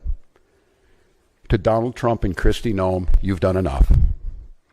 There's nothing more important than Minnesotan safety. I've issued a warning order to prepare the Minnesota National Guard. We have soldiers in training and prepared to be deployed if necessary. I remind you, a warning order is a heads up for folks. And these National Guard troops are our National Guard troops. They're teachers in your community, they're business owners, they're construction professionals. They are Minnesotans. Minnesota will not allow our community to be used as a prop in a national political fight. We will not take the bait. We're already pitting American against American. All of you saw a video in your eyes. We have a chaotic situation caused by the largest deployment in American history of federal agents into a community with no communication to locals. We had a chaotic situation where an individual is in their car, shot and killed. And so, look, I want to be very cautious here because Donald Trump will make this about me. He will make this about politics. This is about public safety, and this is about normalcy. To Americans who are watching this, if you're in Portland or you're in LA or you're in Chicago or you're wherever they're coming next, stand with us. Stand with us against this. Well, he went on to say that he wants to declare war, or Minnesotans or Minnesota declare war against the federal government. Isn't that insurrection? Well, you know, in a normal book, but I don't know where this plays out. I mean, I understand the frustration and all this, but they do such an excellent job of thinking, planning, and executing chaos, and then blaming you for it. Right. They do a great job of that. Right. But look, this is really bad. And it's going to take a while for it to calm down. My concern is, does it turn into a George Floyd thing? Exactly, 100%. Now, I have a question, though. He talks about, bringing out the National Guard. Oh, yeah. But against who and in defense of what? Is this to confront ICE agents? Is this to keep peace on the street from the expected George Floyd-type riots that could happen? I was really confused about what he meant by that. Well, is this National Guard, who he says is in training, what does that mean? Yeah. And will be deployed to do what? You asked the question. Yeah. To go against ICE agents? Folks, I think we need to understand something about chaos that's created. It's right out of the book called Rules for Radicals. You create chaos, and then it creates, it's like what I call the victim, villain, savior thing. Yes. And so what happens is you create the chaos, you blame the other guy, and you come in and you be the savior to fix it. Exactly. At the end of the day, government expands. Right. And so that's socialism. And that's what you have here. But moreover, folks, we need to really be praying for America. We are so close to civil war. Oh, it's terrible. It's really bad. He even talked about it. He says this pitting Americans against Americans, and then he rallies people in blue cities to stand up against them, against other Americans. Well said. Well, the other person that weighs in on this is the mayor of Chicago, Jacob Frey. Now, we're not going to play the clip that he said yesterday that got him in a lot of trouble. Okay. And where Good. he told ICE to do. Because if and you where to played go. it, we'd get in a lot of trouble. Oh boy. Yeah. But anyway, here's what he had to say. We've dreaded this moment since the early stages of this ICE presence in Minneapolis. Not only is this a concern that we've had internally, we've been talking about it. They are not here to cause safety in this city. What they are doing is not to provide safety in America. What they are doing is causing chaos and distrust. They're ripping families apart. They're sowing chaos on our streets. And in this case, quite literally killing people. All right, so I mean that's the left's argument against ICE. ICE is there to remove illegals. They are, and I will think you'll see a pulling back from ICE. Could be, and let this calm down a little bit. But they're after the ones that are the crooks, the rapists, the drug dealers. I don't know. So we want safety, but then we don't want safety. We want to protect the people who bring us chaos. Kind of crazy. Right. The other story is really interesting. The president yesterday ordered that the United States would be removed from 66 international organizations. 35 of them are non-United Nations organizations, and 31 of them are. And basically saying they are of no benefit to the United States, let's get out. Now, what's interesting when America pulls out of an agency, it collapses. Many times. Because we're the bank. Yeah, yes. And so, anyway, that's going away. That's kind of interesting. Right. I don't have the list of the 66, but I'm sure you can find it. Yeah. The other story that is absolutely amazing. Yeah. As you know, one of the oil tankers slipped away from Venezuela and headed across the Atlantic. And in the middle of that trip, what happens? They hoist a Russian flag. Yeah. Yes. And then Russian ships were apparently being dispatched to escort it. But in the meantime, the United States, along with British military troops and the Coast Guard, seized not only that ship, but another one. Yeah. And they took them over. And Homeland Security, Kristi Noem mentioned this earlier yesterday. They stopped the one in the North Atlantic and the one of the international waters near the Caribbean Sea. And so they seized both of these oil tankers that kind of slipped out the back door, so to speak. I don't know how an oil tanker slips anywhere at a high speed of, 8 knots? Yeah, exactly. So anyway, they seized them both. Yeah. Do you know what kind of grit that it takes for you to be lowered from a helicopter on a rope on a ship? Right. You don't know what you're going into. Yes. And I got to tell you the truth. When I saw that ship had then changed flags and was now under a Russian flag, was being met by Russian warship escorts, I thought, well, this is a done deal. It's going to Russia. Yeah. Not according to this president. Whoa. I would imagine there's a lot of brains on tilt these days. Oh, my goodness. Okay. Well, we're going to take a lap. We'll be right back.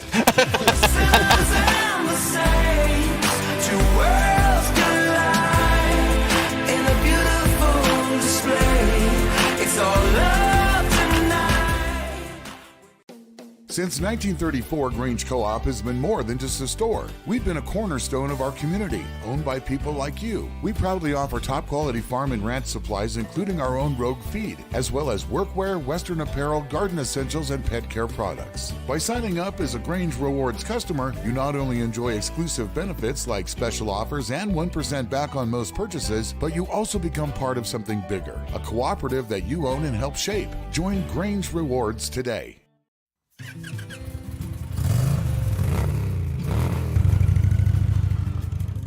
Panoramic Moto Tours was born really out of my passion just to ride Gray's back roads and the scenic highways in our beautiful Northwest. God put it on my heart to share the experiences and invite others. More than riding beautiful roads, it's the camaraderie and fellowship. It's hearing each other's stories. It's being mutually encouraged on our journeys of life. Riders can book one of our ready-to-ride guided tours offering the best of Oregon or Northern California. Or book a private custom tour tailored just for your group to destinations like Glacier or Yellowstone. For more information, go to panoramicmototours.com or call me, Nick, at 541-622-3844. When you find something you love, you just want to share it. panoramicmototours.com. Your next adventure starts here. Put your gold in an envelope, mail it. Hopefully you get a check. No. Father and son jewelry, bring your gold in, we weigh it, we check it, we make you the offer. Or turn your something old into something new. Whether it's an idea, a picture, or a piece you want to duplicate, we can melt it down and make it for you. If you find your perfect piece in store, trade your something old for something new, and you always get a little extra. Visit Father and Son Jewelry, 5 generations of family in Medford. 19 minutes past the hour. Happy whatever it is. Yeah, it's Thursday. Friday. Yeah. Good morning to you. Welcome back. Hey, listen, there's just one story that's kind of dominating our own backyard, and that is the governor yesterday apparently is looking seriously at repealing the bill. The bill, the House Bill 3991, which is going to be a $4.3 billion tax on the Oregonians over 10 years. They couldn't, it's all over a $242 million shortfall in ODOT. They couldn't fix the problem while they were in session last year. So she calls an emergency meeting over the Labor Day weekend, brings everybody in, sits them down and says, do something here. Yeah. They go from a 240 whatever million dollar shortfall in ODOT, and they come up with a $4.3 billion tax bill, and it's an emergency session, but they had to slow it down because they couldn't get the final vote because one of the people they needed to vote was in the hospital. Yeah.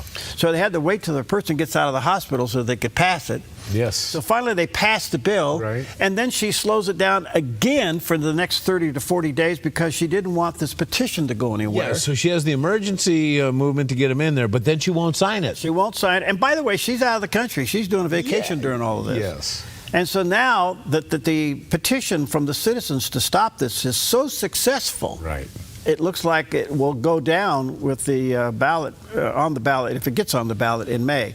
So she's in her own pickle. Yeah. If she pulls it, it's an admission. Yeah. If she leaves it, she runs the risk of it passing and being pulled by the people. Right. So here's what the thinking is. Their thinking is that they'll repeal it. Now, she's going to have to really convince all the Democrats to do that. And then redirect money within the agency in the interim. In other words, look at ODOT and say, is there $240 million in the agency that we can move around to fix this problem? That's called budgeting. Yeah. That's called auditing. Boom. Yes. Okay. And then we'll come back in 2027 and try it again. Okay. That's her thinking. So this was a proposed tax increase, the largest transportation tax increase in Oregon history. Yeah. How much? 4.3 billion, you said? 4.3. What is she? American dollars, by the way. They weren't pesos. Okay. So what does she say? Oh, I made a mistake. We didn't really need it? I don't know. Huh? This is, she got caught. She got caught. Yeah. What does this spell for her political future? I don't know, but I will say this. Republicans, slow down. Yeah. Think. Okay. And plan and strategize. You've been handed the biggest opportunity in this state's history in a long time to move a lot of seats around, including the governorship. Okay, let me ask you this. Yeah. On the Republican side, are there going to be people now who say, hey, wait a minute, we see some opportunity? So more heads will pop up, say, I can go and get this, and now that creates more internal fighting, more divide inside the party. Does this also create some potential dangers? No, because here's the deal. If you're going to run for public office in Oregon, you got to be registered in March. I forget the date, March 10th or something like that. Okay. That will put you on the primary. Okay. So as a Republican, you got to win the Republican primary. Yes. Okay. Right. And Republican management within the Senate and the House need to find good, solid candidates. Don't just run hot shots. People that can win against the Democrat in November. That's called the midterm. Okay. That's the political game of politics. All right. Which all of a sudden, root canals are more fun. Yeah. All right, there you go. Let's take a look at Wall Street for this Thursday morning. Thank you, Preston, with Smart Lawn. If you're smart, you'll call him because you won't mow again. Yeah. You won't water again. Well, we got 1 foot on the gas and 2 feet on the brakes today. The Dow's up 92 points. The Nasdaq's down 173, and the S&P down about 3 2/3. So, all right, a little mixed bag there this morning. Gold's still doing well, 44.42. Silver's at 74.25. Wow. And crude oil did go pack up a little bit, $60 again. So there you go. Well, this is really interesting. We're looking at the developments in Venezuela.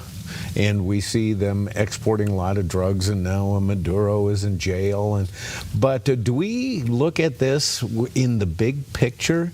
Because here is now Prime Minister Benjamin Netanyahu, who spoke with Newsmax's Greta Van Susteren about Iran, Hezbollah, and Hamas's influence in Venezuela and how they fight America through drugs. Well, they had tunnels underneath for smuggling them. That's why I insisted on going there. But that was only part of the larger thing. We changed the Middle East. We've had an unbelievable success, and by degrading Iran, which was a first-rate power, now it's a second-rate or third-rate power. They were throwing their weight all over the place, exporting terrorism, not only to every part of the Middle East, but to Venezuela. They're in cahoots with the Maduro regime, you know. They're exporting terrorism to America, to the American hemisphere, and then they want these Hezbollah and Hamas to get their guys into the United States. So Hamas and Iran's and its proxies are a threat not only to us, but to Israel, all America's allies in the Middle East, and to America itself. This has got to change. I mean, and I think President Trump is showing remarkable leadership, facing up to that threat here, supporting your fighting ally, Israel, to fight not only for our interests, but also for American interests against these radical Muslims who basically chant death to America, and they mean it. And so we have to make sure they don't have the means to do it or the will to do it. And that's what we're doing. Wow. It's all connected. Yeah, and I have a question. Since the apprehension of Maduro, we haven't been hearing much about drug boats being blown up, have we? No, that's really slowed down. Isn't that interesting? No, we're just going after the big guys now. Yeah, no, we're going after tankers. We're going after tankers now. Oh, golly. At least we're not blowing them up. Yeah, right. You know, no, but oh, man. No, look, this is a game changer, and it's going to have to play itself out. Yeah. You know, I had Abramowitz on, Kenneth Abramowitz on, and he has this big global historic view of things. Sooner or later, the people in a dictatorship take over. That is the pattern. It's just a matter of time. There's efforts and they get put down. There's efforts that get put down, and then all of a sudden, the effort it crosses a line, and the people win. Okay, and other people get involved, and so we are witnessing this as we speak in Iran. Yeah. So we'll see what happens. The president got involved with an amazing operation in Venezuela. Next, on the list, next to look at it will be Colombia and Cuba. Okay, if those two have a regime change, then we have changed the Northern Hemisphere unlike anything we've seen in our lifetime. Absolutely. Since the war. Yes, absolutely. So, anyway. Hey, taking another lap for health. We'll be right back.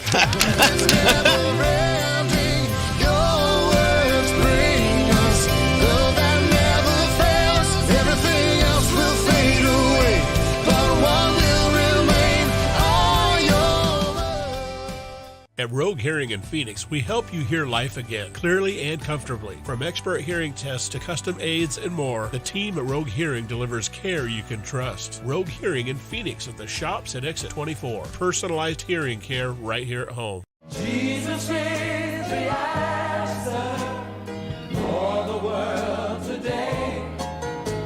Above him there's no other, 'cause Jesus is the way.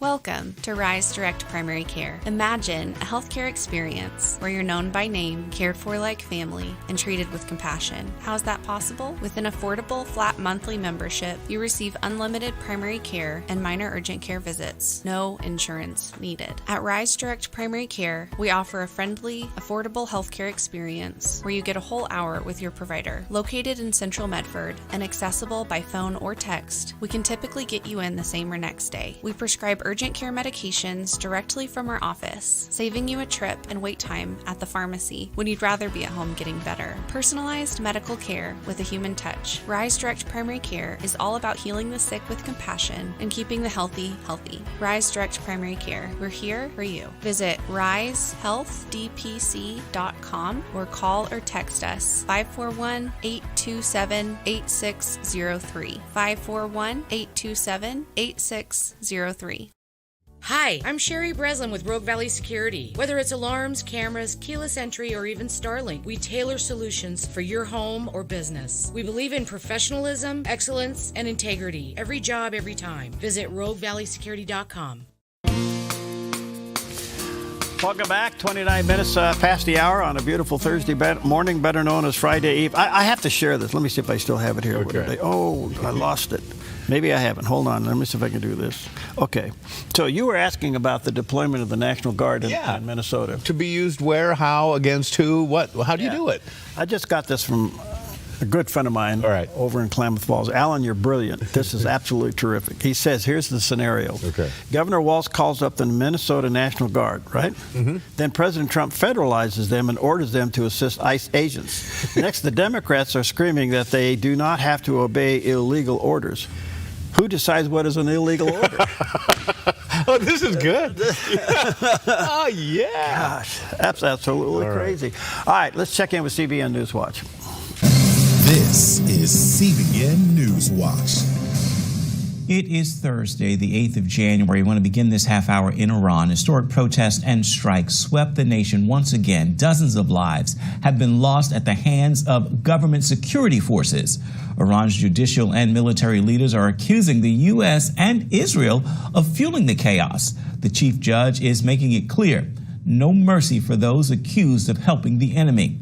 Yet even amid the unrest and violence, the gospel continues to spread across Iran.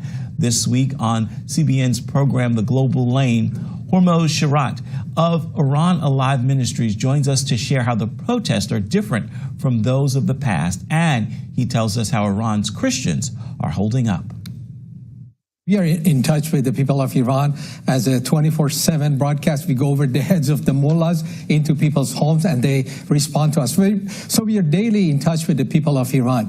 And I see a new hope in the people of Iran. But you're asking about the government. The government of Iran is very fearful. The side of the fear has changed. People used to be afraid of the government. Now, the government is afraid of the people. And with what happened in Venezuela and what Trump said that if you attack, if you kill the people, I will come to the rescue. The leadership in Iran is very afraid, even more afraid, because they attacked the army commanders in June, in the war, they attacked Iran.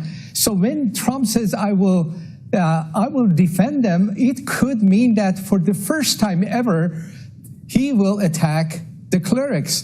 Not even one cleric has been killed over all these years. Yes, he could have done it back in June, and he did not.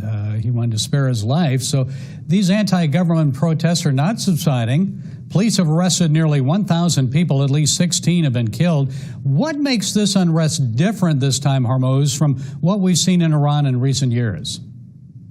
There are a couple of differences. One is that the motivation for these protests, it used to be for freedom. We want more freedom. We don't want the covering. But this one is not for freedom. It's for bread. They're not saying, where is my vote? They're saying, where is my bread? And the economy is the main motivation for such a large number of people coming on the streets. They have problem with bread, water, about water, electricity, medicine. That's just heartbreaking. When a family, their loved one is dying and they can't afford a $30, $40 medicine that can save their loved one and they die. So this is all has put together a motivation that's different than before. So one is motivation. Another difference is that for the first time they're united, and they're united around Prince Pahlavi. The last uprising, there was separation. There were many factions, and they did not come together. The opposition did not come to peace with each other. They did not unite. But right now, no matter who, people of Iran are choosing him as the center of unity. those who were against him. I had people who were against Shah, against Prince Pahlavi just a few months ago, and they are saying, I'm with him because there is no other choice. So this is different today. And after many years of hopelessness, for the first time in many years, the people of Iran are hopeful. Let's talk about the hope that Christ gives. How's the government responding against Christians and unregistered churches? Are we seeing a crackdown amid the unrest? Crackdown on Christians has started this year. Last year, many Christians were arrested. And if this government survives, you can expect a new wave of persecution of Christians. Not just Christians, any group that they feel are the opposition. As you remember, last year, they invaded people's homes. They arrested thousands of people. They killed a few hundred, but they arrested thousands, and they executed. Iran #1 in execution. They executed an average of 5 people per day last year, 2024. So if this government survives, you can expect a new wave of persecution on Christians and other groups. Well, still, many Muslims are coming to Christ in Iran through dreams and visions and television programs like yours. So tell us the latest. Awesome. Every year, we have been on the air for 25 years. We use satellite television, not just for evangelism, for underground church planting, for training, leadership training. But I've never seen Iran this open. And every year, Gary, every year, I said, things in Iran cannot get any worse. And then it does. Then spiritually, I say, this cannot get any better. People in Iran are so open to the gospel. And then it gets better. If you look at the number of salvation, if you look at our curve of number of people who have come to salvation, it starts small 10, 25 years ago, but it's growing exponentially. It's amazing. The curve jumping. The number of people coming to Christ is growing exponentially. Okay, Hormoz Shariat, founder and president of Iran Alive Ministries, thank you for joining us. God bless you. Let's hope that movement builds and goes. Yes. All right, good stuff all the way around. Well, we got a beautiful day in the neighborhood, according to a guy that walks a lot. A look at our weather from Grange Co-op. Today in northern Oregon and southern Washington, a chance of rain and snow mix, then rain with daytime highs in the mid-40s for Vancouver, Portland, Wilsonville, and McMinnville, with little or no snow accumulation expected. Moving down the Willamette Valley with rain mainly before 4 p.m. Daytime high temperatures will be in the mid-40s for Salem, Albany, Corvallis, and Eugene, with overnight lows in the upper 30s. In central Oregon, partly sunny and near 40 in Prineville. A chance of snow, then clearing to partly sunny with high temperatures near 43 in Bend and 39 in Sun River. Mostly sunny over in Boise, Idaho, with a high near 40. Along the Oregon coast, rain likely mainly before 4 p.m. with daytime highs near 50 in Coos Bay and Port Orford. A chance of rain with a high near 49 in Brookings and near 50 in Crescent City, California. In southern Oregon, a chance of rain and snow, then rain for the Rogue Valley with highs near 40 for Grants Pass and Medford and near 37 in Ashland. A slight chance of snow and mid-30s in Klamath Falls. Into Northern California, mostly sunny with a high near 39 in Wairika. Patchy frost for Redding and Chico, then sunny with highs in the upper 40s, and sunny in Sacramento with a high temperature near 50. Sunny skies today across the Bay Area with daytime high temperatures near 52 for Santa Rosa and Napa. San Francisco will be in the mid-50s with a light north-northwest wind, and San Jose will see a high around 54. It's a look at your Thursday weather from Grange Co-op.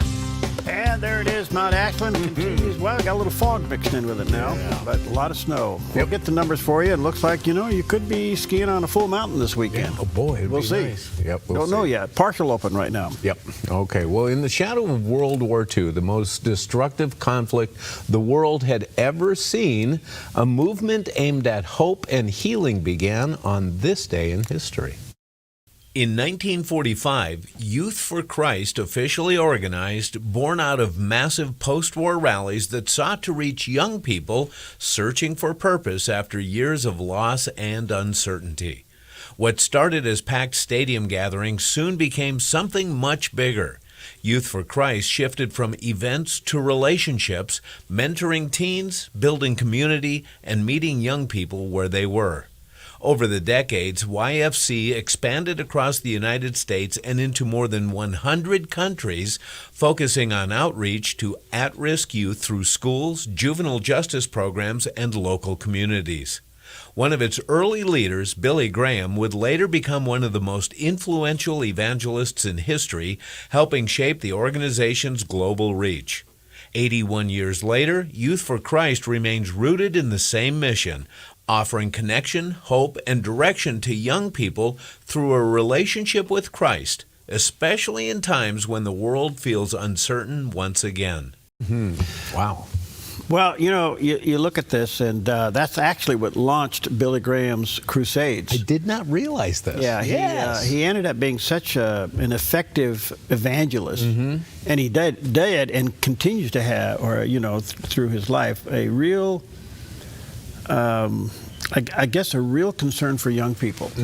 And to your point he was the one that said, no, let this music go. Absolutely. I was watching the film. It's a great film called Jesus Music. And there was obviously in the early days of this contemporary movement in Christian music, some people of faith were opposed to it. Some of the people in the church. And Billy Graham stepped forward and says, no, this is not a bad thing. This is a good thing. Let this go. And this kind of shines a new light on that. For me, I didn't realize he was involved in this. Yeah, and everything has its cycle in life and season, and so anyway, good stuff all the way around. Yeah. Well, one of the things that we're waiting to see is whether or not the House of Representatives is going to allow the government to get shut down again over the health care bill. Now, the Affordable Health Care Act needs subsidies to stay alive. So what does that say about how affordable it is? Wait a minute. I don't know. This is an oxymoron, isn't it? Oh, is it ever? Yeah. So in the meantime, it is the sticky point going into this next session. Whether the Republicans have these retreats, and they had one in town as they get ready to start the new session, and the president, I don't know when he sleeps, so he gets up and he goes over to her and addresses the Republican conference and about this issue, and basically say, hey, listen, this is how you're going to solve the problem. Here's what he had to say. But one thing I did see and find out in the last 2 months, when you tell the people that we want the money to be paid to the people so the people can buy their own health insurance and health care, it's like, and I just said it, and I said it because I read a story on the front page of a certain paper that I don't even mention because it's so stupid paper, it's so bad, it's gone so far off the Wall Street Journal, I don't mention it. I refuse to tell you that it's the Wall Street Journal. They've lost their way. This is not the Wall Street Journal of old. But I read a story on the Wall Street Journal, and it said that the insurance companies are making so much money. They weren't demeaning them or anything, and I guess as an investor, you're happy. When I read that, I said, wait a minute, they're making that kind of money, and they're making it because of stupid politicians, I hate to say, that we allow them to make it. If you guys can get in a room, because, we don't have that as one of our issues. It's the only thing they have. They're lousy at it. They came up with Obamacare. We tried to fight it. We almost had it won, but we didn't get 3 votes. We should have gotten them. But here's, you want to turn this thing, you work on favored nations, you work on borders, you work on all of the things that we talked about. But now you take the healthcare issue away from them, and they want to fight it. You know why? They're all owned by the insurance companies, and they cannot fight it successfully. There's nothing they can do. That's like almost the voter ID thing. When they try and fight, I watched a guy trying to explain why we shouldn't have voter ID the other day, and the guy was a fool. He looked like an idiot. This is the same kind of an issue. Let the money go in a healthcare account or however you do it. Let the money go directly to the people. Now, you have to be a little flexible on Hyde. You know that. You got to be a little flexible. You got to work something. You got to use ingenuity. You got to work. We're all big fans of everything, but you got to be flexible. You have to have flexibility. I came out with a statement. Let the money go not to the big fat cats and the insurance companies that made 1,700% over the last short period of time. Let the money go directly to the people where they can buy their own health care. Wow. Well, there's a lot of comment on that. Yes. And I remember the days when the Social Security fund was being tapped by Congress and the money was going out the back door and the Democrats were grabbing it and they wanted to put a lock on the Social Security. I get all that, but one of the options early on was to whether or not you should be able to have the option to either let your money go into Social Security, which had been hijacked by government and used for other things with a note, with no guarantee the note was going to be paid back. Right. Or you could invest it into your own 401ks or whatever you wanted to do. Yep. And I got that hung on my beak 4 days from it before an election. But he's right. And the question is, do the Republicans in the House have the fortitude to take this one issue away from the Democrats? Yeah, I don't know. But you were, by the way, you were right. Because I saw a great article that tracked if we had been able to do what you advocated for, was taking money and putting it into a private fund and letting it mature, and the rate of growth and what we would end up with was far, far exceeding what we're getting back on Social Security. And by the way, Social Security is going to be insolvent by the year 2034. Because they borrowed the money against exactly. it. So the other issue that I got thrown under the bus. By the way, 2 Republicans threw me under the bus with this. Really? And the other one was WTO. I saw the WTO as World Trade Organization as a sham. Oh, yes. And look at it now. Oh, and yet man. these guys were trading inside the WTO. They didn't want anything to do with it. The president also made a good point. They're talking about bought and paid for by the big pharma. You know, remember when RFK Jr. was up in front of the congressional panel there and they were just tearing into him, and then he would look back and say, yeah, but you've accepted X amount of money from Big Pharma, and he would start telling him, and they didn't even want to talk to him after that. There you go. It's amazing. All right, well, we're going to take a big something break. We'll be right back.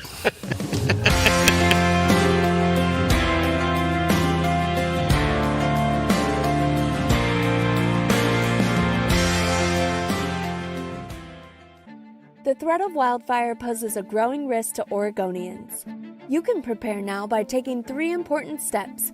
Create a home inventory, make copies of important financial records, and contact your insurance company to make sure you have the right amounts and types of home insurance coverage. Be wildfire ready by being insurance ready. Visit dfr.oregon.gov/prepare now to learn how.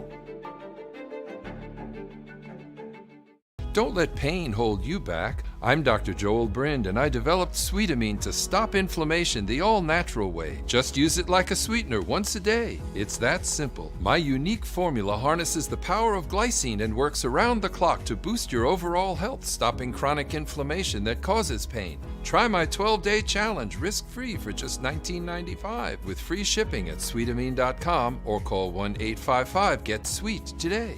Relief has never been so sweet. I'm Susanna, and I contracted KA Designs to do custom cabinets throughout my house. We chose a really beautiful maple wood that really creates like a nice airy space. Everything was custom, and it was really cool because I got to literally see it come to life in person. We love to entertain, and we have a large family, so everything came together perfectly, exactly what I wanted. I highly suggest KA Designs if you're looking to design your dream house. Go check them out in their showroom. You will not be disappointed. Finding that next great series to binge watch is fun, but your neck, shoulders, and body don't count that as me time. Hi, I'm Tamara Miller, owner of Organic Element Spa, and I invite you to put down the remote, get off the couch, and schedule yourself some real me or we time with your favorite service, like one of our many massages, couples massages, or facials. Your health, safety, and comfort are always top priority with us at Organic Element Spa. We can't wait to see you. Book your appointment today. Okay, welcome back, and happy Thursday to you. We kind of switched our background because, I don't know if you can see that, the Chamber of Commerce of Medford and Jackson County will be in our building here, actually standing out there right now. They're lining up. They're lining up, and they're going to be in here, so they're going to have their Thursday morning coffee here this morning inside our studio, so we look forward to that. All right, well, I have this opportunity to talk to Chris Mitchell a lot from CBN News. He's their Eastern correspondent right there, their bureau chief in Israel. So I asked him, I said, Chris, what's the 30,000-foot view of Israel these days? And here's what he had to say. It could be a crack in the concrete. There's many cracks, actually, Perry, but whether or not they're big enough to actually have a regime change remains to be seen. We have seen this happen in the last 15 years or so, actually going back to 2006, I think, the Green Revolution. Unfortunately, most of those protests have not succeeded by overthrowing the regime. One of the main things they're protesting against is the economy. The collapse, the currency of the real is collapsing. That's why some of these shopkeepers started this protest about 3 or 4 days ago. Now, whether or not it's going to be big enough to come against the regime remains to be seen. There is, discussion that maybe the Mossad is fomenting some of this protest. And Reza Pahlavi, he's the son of the late Shah. He is trying to add his influence to this, and maybe there would be a regime change. But whether or not it's actually going to get that far, Perry, remains to be seen. We've seen this happen many times. Unfortunately, they haven't succeeded in overthrowing, which has become this tyrannical regime since 1979. We're talking about Iran there. Yeah. All right, stick around. We got some great opportunity talking about the book of Genesis coming up in a little bit. All right. Okay. Well, what was meant to be a picture-perfect proposal on a scenic sky bridge nearly turned into disaster until an unexpected hero turned up and saved the day. Check this out. Trevor Van Camp planned a surprise weekend at Boyne Mountain Ski Resort, choosing Michigan's Sky Bridge as the place to propose to his girlfriend, Danielle Jenkins. High above the snowy slopes, Trevor dropped to one knee, opened the ring box, and then disaster. The ring slipped from his fingers, fell through the bridge's metal grating, and dropped nearly 120 feet into the snow below. For more than 2 hours, the couple searched the ski slopes with metal detectors, helped by Boyne Mountain employee Pat Harper. Eventually, they had to give up and accept the loss. But Harper didn't. Late that night, his detector picked up a signal. After digging through the snow, he spotted it, the edge of the ring. Moments later, Trevor and Danielle got the call they'd been hoping for. The ring was found. Danielle says the moment made their engagement even more special and gave them a story they'll be telling for the rest of their lives. Yeah. Well, that's quite a feat. Getting So that have you ever lost anything of Pam's? No, I lost my phone in the snow once. Yeah. You know what? I lost my phone about 2 months ago, 3 months ago. Right. I can't. I have no idea where it is. Did it ever? It never turned up? No. That's expensive, and man. I'm thinking, did it get stolen? No. Oh. I don't think it did, because I remember the last time I had it, it was at home. Mm-hmm. So the best thing I could think of is that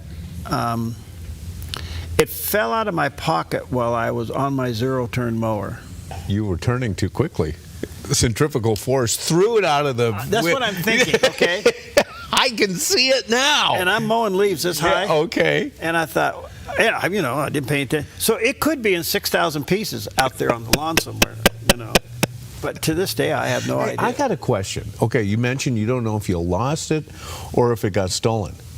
If a phone is stolen and somebody tries to use it or wipe it clean and then...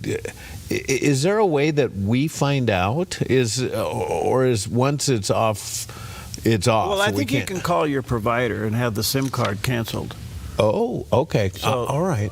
So in other words, that it gets stopped. Because when I went in to get another phone, they said, "Oh yeah, we'll disengage your other one." Okay. All right. So, but man, So it just cost you money. Oh, God. Because phones are not cheap these days. Yeah, so anyway, have you ever broken anything of Pam's? Yes. And you're still alive? Yeah, but she told me to take a lap. Oh, she did? And speaking of taking a lap, you remember the reason we're talking about this, because I mentioned that, I had a couple coaches while I was in high school that they'd look at me and say, Building, take a lap. Okay. Okay. Well, Pam used that as a form of discipline with our kids. She heard those stories enough from me that when the kids were little and if they misbehaved, she didn't give them a spanking or anything. She just said, okay, she had a course marked out for them. She goes, okay, you're going to do 5 laps and don't come in until you do. Really? And then she would go out and monitor them because they would have a tendency to slough at some of the corners. They would hang out a little bit. So who was the worst one? Yeah, they're all wonderful. No. You know what? I think the ringleader is always the oldest. Jonathan. Yeah. Yes. He has that look in his eye. Yes. So I think he had a tendency to do that. Now, and then Pete. Well, Jenna Pete got away with anything. Right. Okay. Well, yeah, because Jenna, if you even looked at her, you know, with just a little bit of disappointment in your eyes and your face, she would start tearing up, start crying. And how can you do anything with that? Wow. All right. Well, listen, a couple of things here. Let me give you the scripture there because I have a comment on the other side of it. For 2 Peter chapter 1, verse 2, grace and peace be yours in abundance through the knowledge of God and of Jesus Christ our Lord. That be yours today. Now, we're going to do something here. If you look, see our sign here. Yeah. And we're welcoming the Medford Jackson County Chamber into the building here. They have these little get-togethers once a month. Do we have a wide shot of that? Do we have a wide shot in that thing?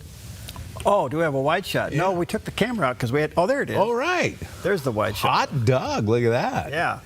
So thanks, Logan. Okay, so we're going to play musical chairs here in a minute and get this place ready. But I don't know. Was there 30 people in the foyer? 25 people in the foyer? How many? 55. You know what it sounds like?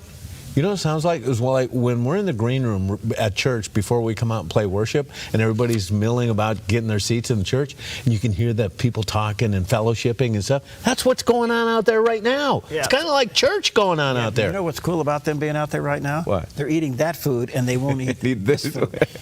So if they eat that food out there, we have some for us. I love it. All right. Well, anyway, Jackson County, the Chamber of Medford Jackson County, of the 36 counties in the state of Oregon, our chamber is #1 in the state and has been for years. Really? And they do their job correctly. They promote business. Yeah. And they do a good job, and they're increasing the business thing. And the business activity in the community in the whole Rogue Valley area, and they do a good job.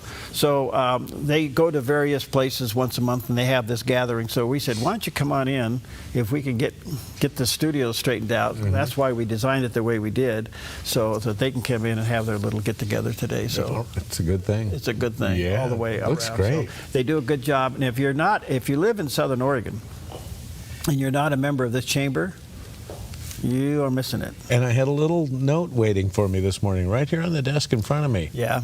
And it informed me that my life wasn't worth much if I ate the food in advance of the greeters. Well, they missed that one over there. Said, "Don't eat the food, leave it for the show." Look at this. You put me into it. Thank you, Melinda. All right. Okay. Yeah, baby. But your sign said, "Eat chamber, leave the food." All right. Thanks. We'll be back.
They're fun-loving twins. They love God, hunting, and pranking each other. Join the Hamptons for outdoor adventure every weekend on Twin Factor.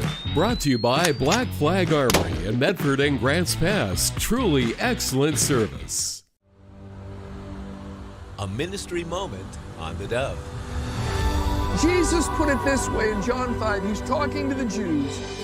John 5:39. He said, you search the scriptures, for in them you think you have eternal life. And these are they which testify of me. But you are not willing to come to me that you may have life. Do not think that I shall accuse you to the Father. There is one who accuses you, Moses, in whom you trust. For if you believed Moses, you would believe me, for he wrote about me. Jesus said, the law of Moses, it's all about me.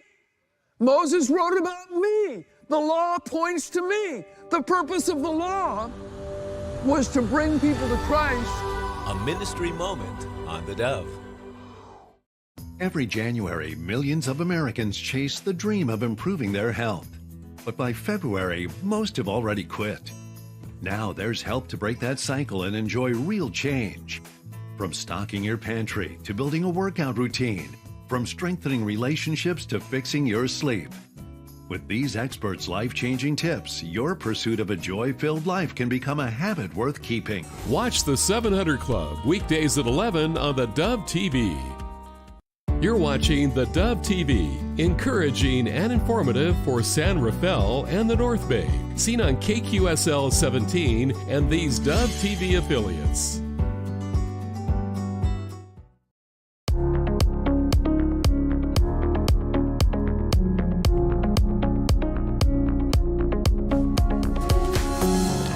Well, welcome to Focus Today. I'm your host, Perry Atkinson, and delighted to have back with us our good friend, John Mittendorf. He's, we call him the Dove researcher. He's an apologist. He's a retired fireman, and he's married to a wonderful lady. And loves to ride mountain bikes. And oh yeah, and you shouldn't do it at your age, but he does. Yeah, but you do. All right. Anyway, we have so much stuff here to go through today. We've been doing a series called "Do You Really Believe Scripture?" And this is it's a profound question. Do you really believe? You know, I ask three questions often on the morning show. I said, "Do you know what you believe? Mm-hmm. Do you know why you believe that? And can you gracefully defend it?" And then in today's world, where so much is taken out of context. We got a lot of bad theology out there.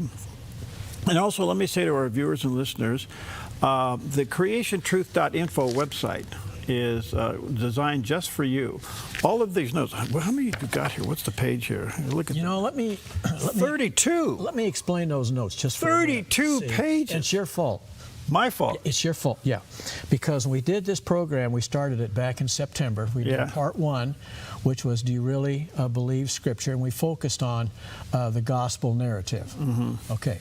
And then we decided, okay, let's do the second part, which is, okay, do you really believe Scripture and apply it to Genesis? Okay, right. The Genesis account. Right. So you gave me a couple of months at home by myself. I know. With the notes that were only about 30 pages long originally. Yeah. So what I did was I separated the notes. Now this is part two, which is basically a separate set of notes. So the people that downloaded the notes from last time should really download this set because they're longer because you gave me the time to do it.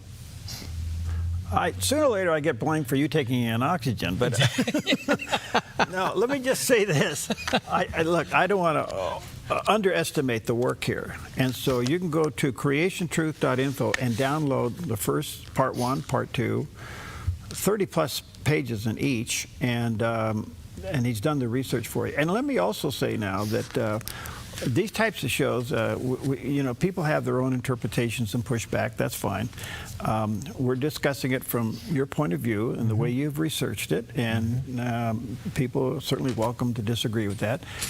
You know, and when you get to heaven, you'll see that you were wrong, but that's okay. I'm just kidding. That was a joke. That was a joke. Okay. So let me ask you a fundamental question before we get going here. Okay, shoot. Would the Bible make any sense if the book of Genesis wasn't there? No, and you know, for one very good reason, Perry, it's the foundational book of the Bible. And you say, well, yeah, but there's the gospel message in the New Testament. Okay, extremely important. But what do you mean by the foundational book of the Bible? Because I say the foundational book of the Bible, if Adam did not sin, then it would not be necessary for Christ to come, die on the cross, and then give us the opportunity to save us from our sins. Okay. That's why. Okay. That is probably the primary reason. It goes on. It's also an accurate narrative of history. Okay. There's also the solution for today's culture and transgenderism, marriage, sin, climate change. All that basically is in the first 11 chapters of Genesis. And you can keep going on. So when you say, would the Bible be the Bible without Genesis? Not really, because it all really starts with Genesis 1:1. 10 words. In the beginning, God created the heavens and the earth. Okay. Question number 2. Why is the timeline of Genesis always argumentative? Good question. And from a simplistic perspective, and this is my perspective, because if Satan can introduce controversy into the church, you start splitting the church. It is not a singular body. It's a multifaceted body, so to speak. And so when you look at Genesis, you say, okay, well, Genesis is pretty simple. In the beginning, God created the heavens and the earth. Okay, I got that. Okay. So what's the problem with that? The problem with that becomes modern science to a large degree, secular modern science. You can't walk into a museum, you can't turn on the television, the radio, pick up printed media and not see millions and billions of years, and we evolved from apes, and it just goes on and on and on, which is totally opposed to the creation account. There is no place in the Bible, and I'm standing on I'm standing on thick ice here. There is no place in the Bible, nowhere, anywhere, that supports or enhances evolutionary theory or anything to do with it. Okay. If it isn't God, it's let me back up and say it this way. From the evolutionary perspective, if it isn't God, it has to be evolution, and that's one reason why you see the millions and what's is called deep time. Evolution needs long periods of time. Okay. Is some fundamental questions there. Is more and more science beginning to lean towards intelligent design? Yes, but intelligent design has one flaw to it. Intelligent design is very, very difficult to overturn because it's obvious that all of the parts that, in fact, Dr. Michael Behe wrote a great book several years ago, and he used basically the mousetrap, which has 7 or 8 working parts. If you take any one of those parts, you have the spring, you have the wooden baseboard, you have the little hammer that comes down, you have the that metal part on it that you pull back, all of that stuff, if you take one part out, the mousetrap doesn't work. So when you look at the human body, which is far more complicated than anything on earth, I mean, even the human eye or the brain or any of that stuff, you say, okay, where did all of the parts for that come from before they started to work? Because evolution will tell you, if it doesn't work, natural selection, I'm going to cast it aside, and we're going to keep moving forward. We're going to keep improving, which, by the way, violates the second law of thermodynamics. Everything is running downhill, and evolution goes, oh, no, it's not. Everything is getting better. Yeah. So I always start out, when I'm talking about evolution, which gets everybody's attention, and you say, evolution violates all of the basic rules of nature and the universe, all of them. Okay, so we got a lot to cover. Just as an opening. Yeah, I know. But I think it's fundamental here because I think people read the book of Genesis pretty fast. But if you put it in context of of all the books of the Bible, you realize that from which Genesis starts the whole story, so to speak. Right. If you don't have that, then the rest is left to all kinds of interpretation. And if you don't have the first 10 words of the opening of the Bible, then the Bible is subjective. And you know, when you ask me, is the Genesis the foundational book of the Bible? If so, yes it is. Why? It's really pretty simple, because when you look at sin, where did sin come from? Where do you find sin in the Bible? You find it right off the bat in Genesis. You only have to go to the 3rd chapter of Genesis, Adam and Eve, and here's sin right off the bat. Yeah. And so, okay, then why did Christ have to come and die on the cross and then offer himself as an opportunity to save us from our sins. It goes right back to the 3rd chapter of Genesis, Right. sin. Okay. So without sin, then Christ was not necessary. Okay. So I guess in today's world and culture and everything, the struggle is still between creation and science and evolution. I mean, that's the battle, the continuing battle. Yeah, basics. And in talking with people about creation, I'm always fascinated by people that say, well, I believe in the Bible, I believe in God, okay. I might even carry a Bible with me. I go to church every Sunday, all of that stuff. But, and there's the key word, but, secular science has proven that. And then here we go. And it's what we just talked about, a little bit of why do we have dissension in the church? Why is there dissension on the millennium? Does it affect your salvation? No. Is it fun to talk about and discuss? Yeah. But there's something about the discussion of Genesis that's totally different from, quote, other discussions, and then they get really nasty really quick. Okay, so let's go back to another fundamental. Do you believe what you're reading? That's the key question. So you have to almost define the word believe. Yes. Is Genesis an accurate account? Is Genesis an accurate historical account? In fact, I would go one step further. Is Genesis an accurate narrative written in prose? Prose means it was written in the everyday, easy to understand language, Hebrew, of the day.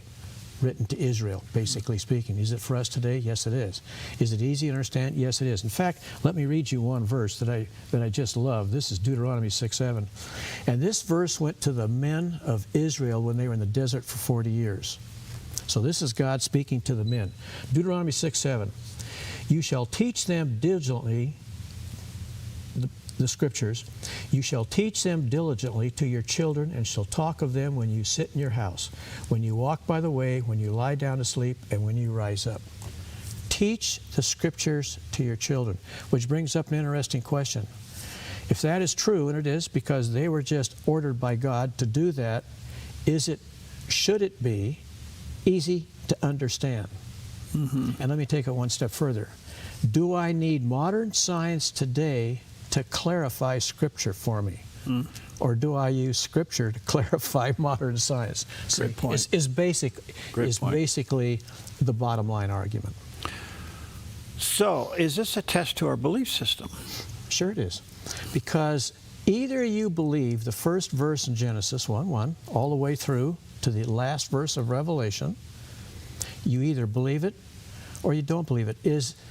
Is the Bible written as a true-false document? Well, this part is true, but this part isn't true. Or this part is partially true, this part can be modified to believe what you want to believe. As an example, theistic evolution.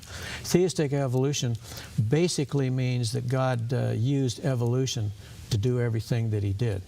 That's not what the Bible says. In fact, let me quote another scripture that I've got, that Psalm 33, 6 and 9. If this isn't clear, I don't know how much clearer you can make it when it comes to creation.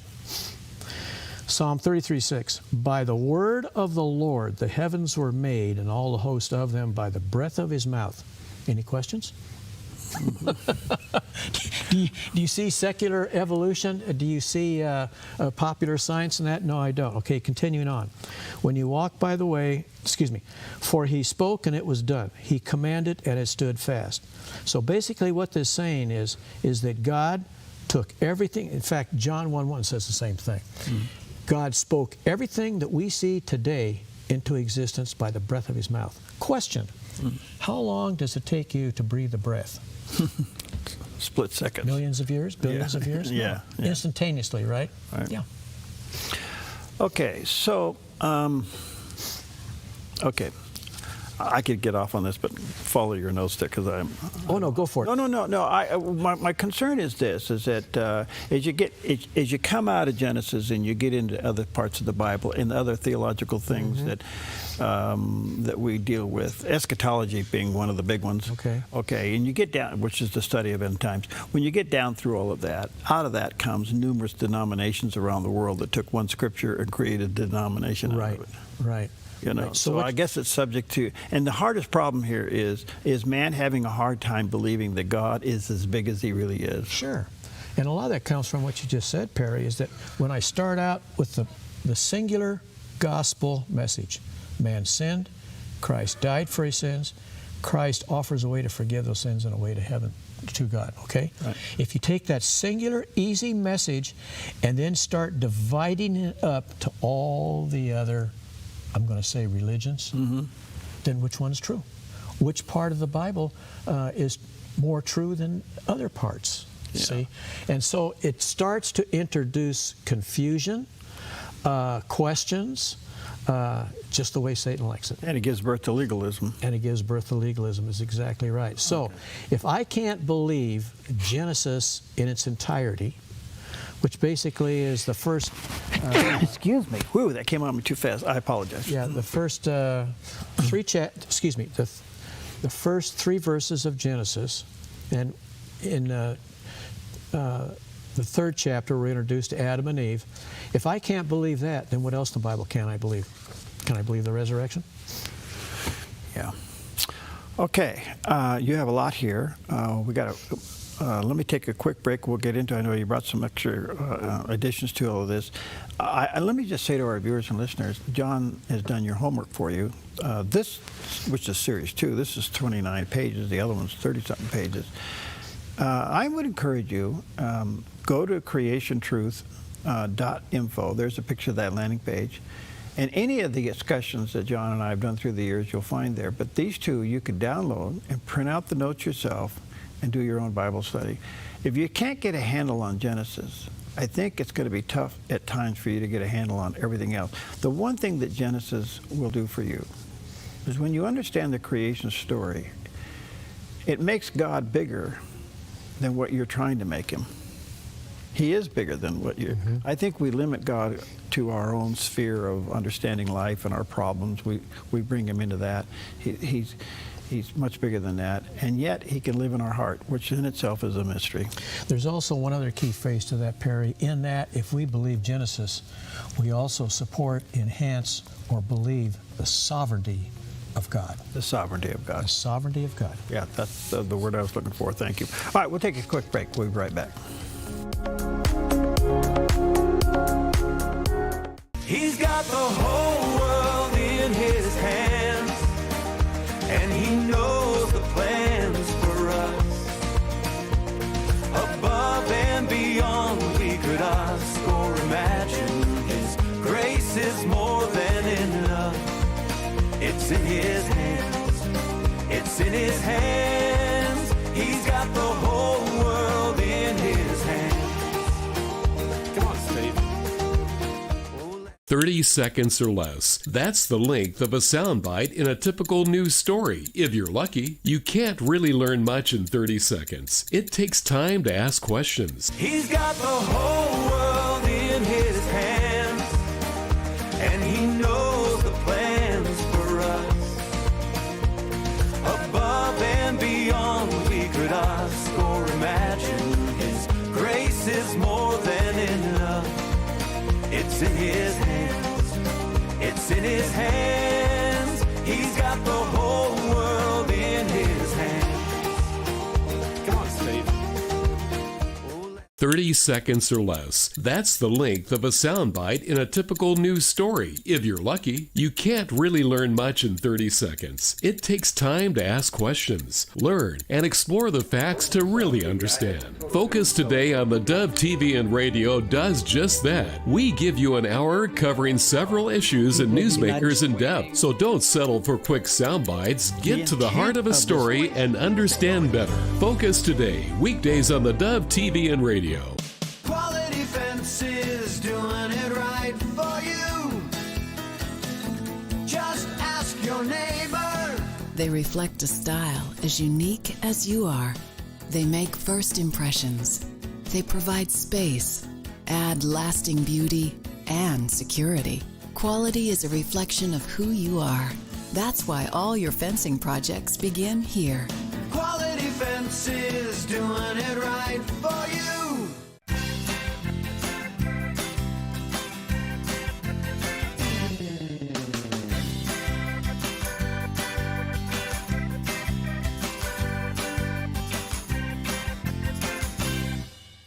Hi, I'm the SOS Alarm guy, here to tell you about a great deal. SOS Alarm will not only beat any internet deal, but will install the system too. So burglars, beware.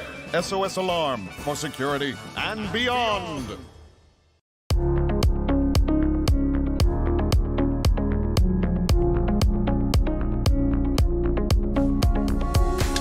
Okay, welcome back. John Mittendorf with us, researcher, apologist, and we've been doing series for a long time here on the Dove. We've started one now, Do You Believe Scripture?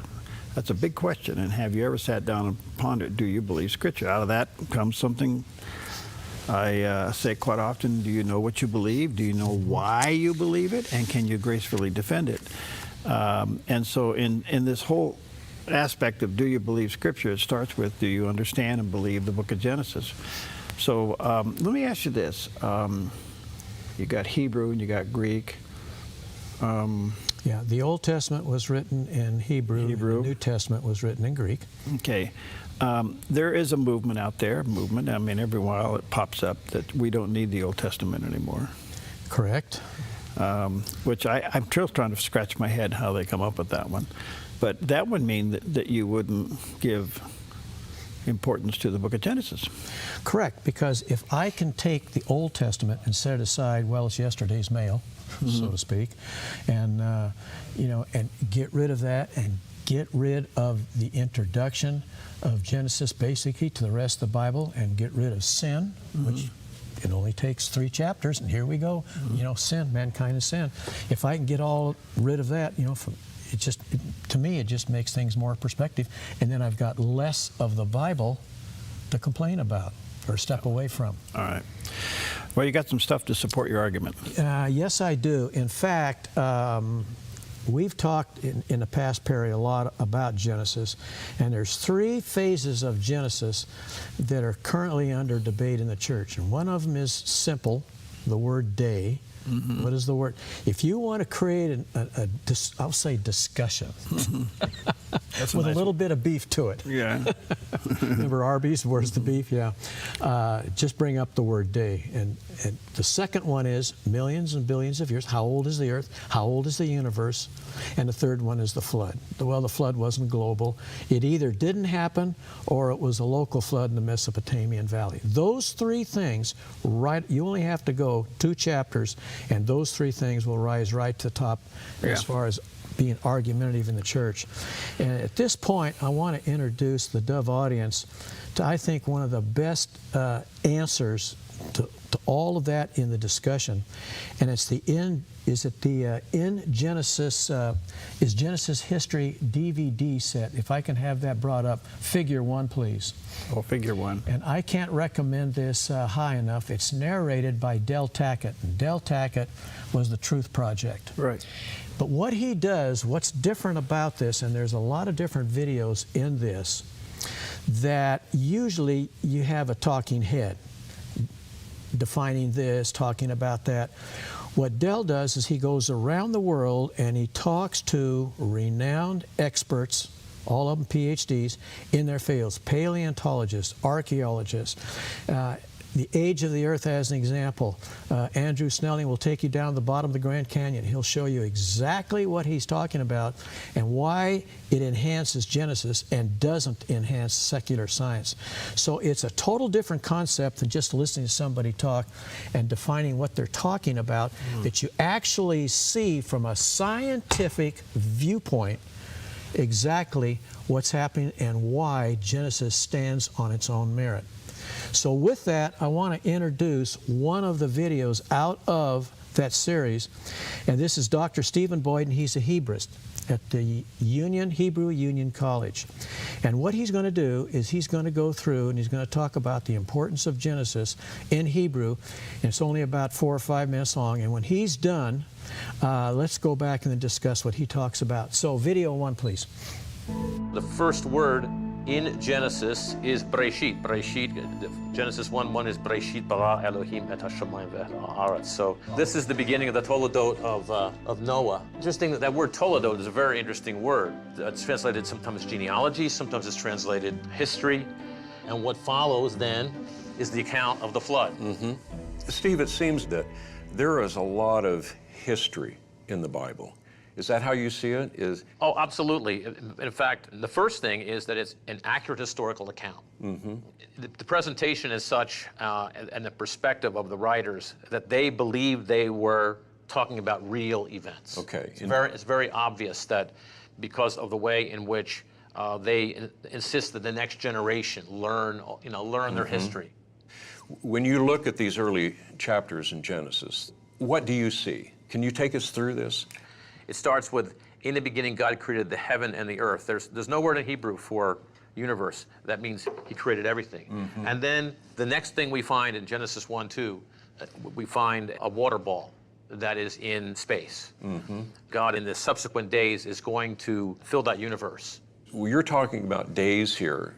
Do you see these as literal days? Is that what the text is telling us? Or you know what other people think, that this is just a poetic, different Well, first of all, it's not poetry. The world's greatest Hebraists all affirm that this is a narrative.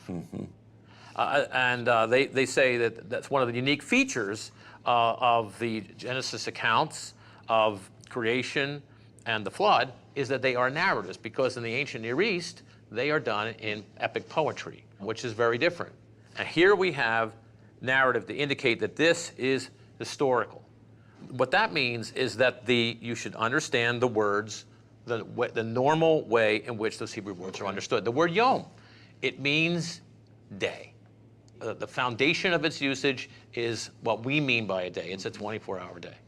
The only way you'd want it to mean a longer period of time is if you impose an alien concept to the text and say, well, I think that these are ages, and therefore yom has to mean ages. What you have to do is start with the text. If we start with the text, yom means day. So when we come to the passage that talks about the creation of Adam and Eve, you're seeing that as a clear historical event, which would stand in direct opposition to the conventional paradigm that man evolved out of a long, long process. The biblical text is not compatible with the standard, the conventional paradigm. The Bible teaches that the Lord God formed man, artistically breathed in him the breath of life, created him in his image. And then, of course, woman is created. We have marriage. We have the fall. Then in Noah's genealogy, we have the entire flood account. And the flood, is it a global flood? Well, I mean, I don't know how many times, I think 35 times or so, the word kol, which is all, occurs in the flood narrative. If this is a judgment on mankind, then it has to be global. Wow, there's a ton there. Gosh, where do we start with this one? Let me ask you this. Where did this concept that Genesis is poetic come from? It is a method, and there's various methods, to take away from the authenticity of Genesis being a historical narrative. As I said, written in prose. So if I can say that it's poetic, that means it's just kind of a rhythmic style of writing, which is not historical narrative. Okay, so some people will say that because Jesus spoke in parables, which is somewhat poetic, in other words, he's using metaphors to make a point, that could be applied to Genesis. That's exactly what Dr. Boyd says. He says when you want to bring, basically it's an argument from exegesis to eisegesis. In other words, exegesis, you you learn from what the text is telling you. Eisegesis is when you bring something else into the text. Right. And so when I take poetry out of Psalms, and there is poetry in Psalms. Right. Yeah. If I take poetry in Psalms and try to bring it into Genesis, that's not the way Genesis was written. So if I convince somebody, yeah, that is poetry, oh, well, that must mean that Genesis doesn't have the historicity that it's supposed to have. All right, so one thing from that clip I take is Hebrew meanings of word is very important. Exactly right. Exactly. In fact, if I was to give you a quote, it's interesting when you talk about the debate in the church on Genesis. All you have to do is go to Hebrew, which is where it was written, and go to the experts, and what do the experts say about Hebrew? Okay? And here's a prime example, Perry. This comes from James Barr. He's the past Regius Professor of Hebrew at Oxford University. He was the #1 guy, Hebrewist in the world. And then he passed away several years ago. And his replacement now, Hugh Williamson, says almost exactly the same thing. This is their take on Hebrew. And he was not a Christian, by the way. No. But he knows what the Hebrew said. Okay. Okay? Probably so far as I know, there is no professor of Hebrew or Old Testament at any world-class university who does not believe that the writer or writers of Genesis 1 through 11 intended to convey to their readers that creation took place in a series of 6 days, which were the same as the days of 24 hours we now experience, and Noah's flood was understood to be worldwide. Why is the definition of day and whether the flood was worldwide such a big deal? Because if I can make it a big deal, then I can take away from the rest of the Bible. Okay, so you know the standard argument, and I'll throw it at you here, Okay. is that they'll reach over into the New Testament. All right. And they'll say a day is 1,000 years and 1,000 years is Right, a day. that's Peter 3:16. Yeah, so they'll extract that and apply it to creation. Right. What Jesus was saying, this is where you got to read the text. Yeah. Okay, what he's saying is that to God, a day is really like a flash of time. It's like a second. Right. To us, it's a longer period of time. It's Right. basically what that verse is saying. Yeah. He's not saying a day is 1,000 years. So why a day would- can be like 1,000 years. Why would we limit God, who created all things, to think that he couldn't do it in a day? Because we take away from who he really is. So it's a sovereignty issue. Exactly, the sovereignty of Jesus Christ. And that one verse that I read you, which came out of Psalms 33:6, John 1:1 says exactly the same thing. By the word of the Lord the heavens were made, and all the host of them by the breath of his mouth. For he spoke, and it was done. He commanded, and it stood fast. Any questions? Wow. He spoke it, it came into position. In fact, one of the coolest things, and I don't remember the pastor that said this, is remember when Jesus, the disciples were on the Sea of Galilee and the winds came up and you had the waves, and he spoke and the wind and the waves subsided. Yeah. And his pastor said, that's the second time that nature heard his voice. When was the first time? Creation. When he created him. It's exactly right. That's 100% true. That's Second time that they heard his voice. Yeah. Peace be still. That's right. Awesome. Yeah. Wow. All right, we'll take a break. We're not going to get through all of this. That's but okay. That's okay. We can do another one. We'll take a quick break. Go to creationtruth.info. That's John's website. You can download these notes, and you get part 1, part 2, and start reading on that. creationtruth.info. Correct. We'll be right back.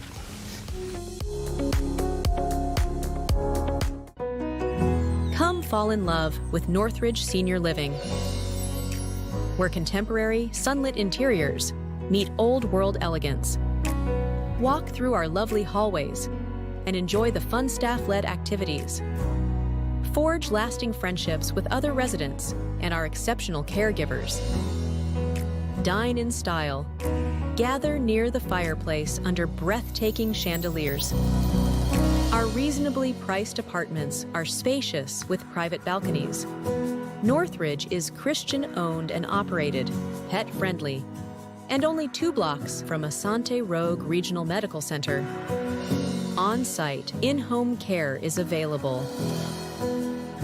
We also offer senior adult daycare, where your loved one can spend the day with us and the evenings with you. Northridge Senior Living. Your home.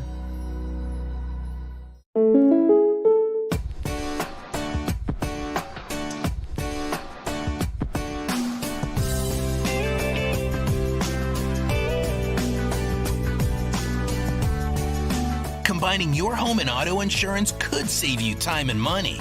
And who doesn't like that? Want surprisingly great rates on auto, home, and life? Now's the time to call State Farm agent Rory Wold in Medford. Like a good neighbor, State Farm is there. Don't let pain hold you back. I'm Dr. Joel Brind, and I developed Sweetamine to stop inflammation the all-natural way. Just use it like a sweetener once a day. It's that simple. My unique formula harnesses the power of glycine and works around the clock to boost your overall health, stopping chronic inflammation that causes pain. Try my 12-day challenge risk-free for just $19.95 with free shipping at sweetamine.com or call 1-855-GET-SWEET today. Relief has never been so sweet.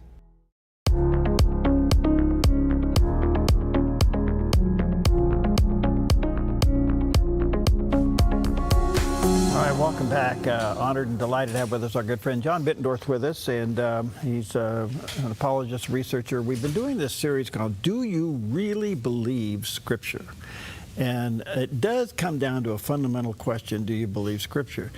And I think sometimes we interpret Scripture from our own paradigm, but there comes a time where you have to really set your biases aside and be honest, intellectually honest. You just ran a professor of Hebrew. Yeah, Stephen Boyd. And him and Del Tackett talking there. I mean, that is fabulous, John. That is just fabulous. But he mentioned about 5 things in there. Yes, he did. He had the day, the flood. What else did he? Well, he talked about why, from a Hebrew perspective. Now, this is a guy that's devoted his life basically to the Hebrew language. And he talked about why it's an accurate historical narrative, Genesis. Okay. Secondly, he defined a day for you. Thirdly, he talked basically about exegesis compared to eisegesis. That's, in other words, letting the Scripture speak to you instead of you bringing in, he said, a foreign viewpoint into Scripture. Okay, that's the discipline part. Correct. All right. Then he talked about that Scripture is not compatible, and I'm quoting, not compatible in any way, shape, or form with a conventional paradigm, which is secular science. Secular science, secular evolution. You're right. And then lastly, he talked about the global flood. It's interesting. He said that in the Hebrew account, in Genesis 7:8, that kol, which is the Hebrew word for all, and what's the definition of all? Last time I checked, all. Right? Yeah. He said it's in there 35 times. I mean, how many times do I have to repeat it? Well, you know, he made another little sidebar point there. If judgment was going to be on all mankind, then all the earth had to be flooded. Correct. Correct. Not just the Mesopotamian Valley. Right. Yeah, exactly right. Okay. So let's shift gears and go basically to a second argument. I don't know if we'll have time this morning to get into radiometric dating and all that, which is the standard. But there's one part that I want to get into is if you look at secular science today, they say that the universe is 13.8 billion years old. The Earth is 4.5, and man's been on the stage for 15,000 years, depending on which website you go to. But anyway, we're talking about vast periods of time. It's called deep time. Why is there such an emphasis on deep time? And the reason why is because evolution needs deep time, or lots of time. Small, according to evolution, small changes equal big changes, which is not really true per se. So there's one video that I want to show, and I think we've talked about it before, but I think once you see the video of it, it'll open up a whole new perspective on deep time and why there's various dating methods, and basically all of them point right to Genesis and not to secular science and deep time. If I can have video 5, and let me explain this before I show it. In 2005, Dr. Mary Schweitzer, paleontologist, University of Montana, discovered the bones of a T-Rex. At the time, it was the largest find they ever found. It's the first one they found that had the little arms on the front, and they'd never seen that before in a fossil record. They always suspected, but on this one they had it because it was 95% complete. And that T-Rex today is in the Chicago Natural History Museum, and they named it Sue. When they were lifting the bones and taking him to the lab, the femur broke open. When the femur broke open, they discovered fresh red blood cells in a T-Rex that was, quote, 68 million years old. The question suddenly becomes, how long does, and fresh red blood cells wasn't the only thing they found. They found carbon-14, they found fresh red blood cells, they found tissue inside the bone that was still stretchable, which this video is going to show. This is the real thing. And the paleontologist that is doing the video, talking the video, he says, in effect, he says, this is a dating method. He said, why is this dating method have no credibility when some of the other ones do? And it's a great question, because it has lots of credibility, and that's what the secular community is having a major problem with. This was a bombshell to the secular community as far as dating and millions and billions of years as compared to the biblical thousands of years. So can we have a video 5, please? This is a fragment of a Triceratops horn. When we pulled it out of the ground, it fragmented, and then of course we've had to continue to fragment it in order to do analysis of it. In 2012, the Creation Research Society sponsored Mark Armitage and I to go to the Hell Creek Formation in Montana, which is a very popular place for finding dinosaur bones. And we instead dug out a almost 4-foot long Triceratops brow horn. Now, it's just in crumbled pieces now, so we can't really, put it together and show you a horn. But yeah, you have to recognize that pieces such as this, we have found tissue with cells. Oh, that's amazing. And potentially proteins such as collagen. It's so difficult to understand how you could have this material still in a dinosaur fossil that is supposed to be 65, 75, 80 million years of age, because tissue, cells, proteins break down. They're not concrete, they don't just exist for eons of time, they break down. And in fact, they tend to break down fairly quickly depending upon the conditions. And certainly in Hell Creek, the conditions would be warm up, cool down, warm up, cool down. And any biochemist can tell you that is the fastest way to destroy material. It's difficult enough to envision it surviving for 4,000 or 5,000 years, but 60 million years, 70 million years, see, that really becomes very difficult to make any kind of biochemical basis for how it could have survived. Okay, so once you find a sample like this, what do you do next? So what we do is we soak the fossil material in a solution called EDTA. And what you'll have after you dissolve the fossil is the tissue will be remaining, because the EDTA won't dissolve the tissue. So then I'll bring this over to what we call a dissection microscope. This is, in essence, dissolved Triceratops horn magnified. And so you can see what it looks like, just kind of little pieces of rock. Well, Kevin, what did you find then when you were looking at the sample and you actually found some tissue? Okay, here's what we found. This is actually Triceratops tissue. It's stretchable, it's pliable, it's not an impression of the soft parts of the dinosaur. This is truly soft, it is squishy, it is stretchable, it is tissue. That blows your mind, huh? Absolutely. And if you look at them then at a closer magnification, what we see then, this is using scanning electron microscopy, you see the extreme detail of the cells. See, in that picture, and this picture, and particularly like look at this picture, we would not begin to expect to see such enormous and elaborate detail. I mean, these structures are incredibly small. This is our 20 micron bar here. See how small these structures are, still intact. It would take very little to break those. So at best, you would expect that all that would have broken off and been long gone. So that has to have shaken up the scientific community. What's been the response of all of this? The initial response, when Dr. Schweitzer first published her work, which is what became very popularized in 2005, it generated a lot of response. And so initially some of the reaction was rejection. Oh, it's contamination.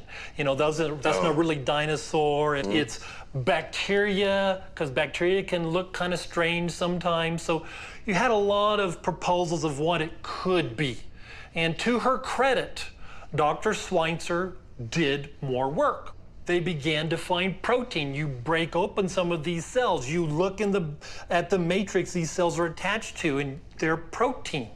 Okay, so once that is understood, yes, then what happens? Now this is shaking it up, I guess. That becomes part of the controversy, because clearly you're now faced with how could you explain the survival of this, the pristine survival of this, not only for so long, but in very unpristine conditions.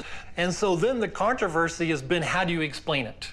And if you read some of the literature, there's almost like desperation because they recognized what the implications of this could be. Now, some people would claim, well, it means nothing because we know how old they are, and therefore it just means it survived somehow, big deal.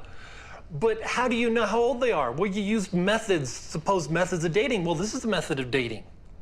The tissue itself can't be discounted as part of a method of dating. So why do you say that doesn't count, but this does count? Well, it's all the paradigm drives your conclusions. The paradigm is it has to be old. Therefore, methods that give us an old fossil are what we choose. Something that doesn't give us an old fossil, like tissue, we have to reject or explain away.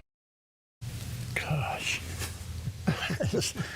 That's just stunning. What do you do with that? That is just stunning. I cut the video off, but you look at that, you say, well, that's a one-time deal. No. There's over 125 instances, documented instances of exactly the same thing. That's not a one-time discovery. There are multiple discoveries of that. So yeah, there's 4 interesting things, and that was Dr. Kevin Anderson. He's a microbiologist at the Van Andel Research Center. And as I mentioned, this series, his Genesis History series, is just like this all the way through. If you want to look at astronomy, where did the mountains come from, the flood, where did the water come from, where did it go, this paleontology, it's all the same, whereas Del Tackett will go to an expert and they'll take you right to their field of expertise and show you exactly what they're talking about, which really gives you a basis of believing why it is what it's supposed to be. But the 4 things that he covered is that the fresh tissue with cells supposed to be 65 million years old. Right. I don't think so, because a lot of that, in fact, when is that primarily an estimate based on carbon dating? Radioactive dating. Radioactive dating. Yeah. Okay. Yeah. So this is tissue with cells, and a lot of that will disappear within days, weeks, maybe months. Hell Creek Foundation of Montana. I mean, it's hot one day, cold at night. You know, and any microbiologist will tell you that's one of the worst ways to have fresh tissue. Biomaterial last. He talked about time versus biochemicals. As I said, they don't really last that long. He also said, how do you explain, and he used the term pristine survival. He showed you 20 microns.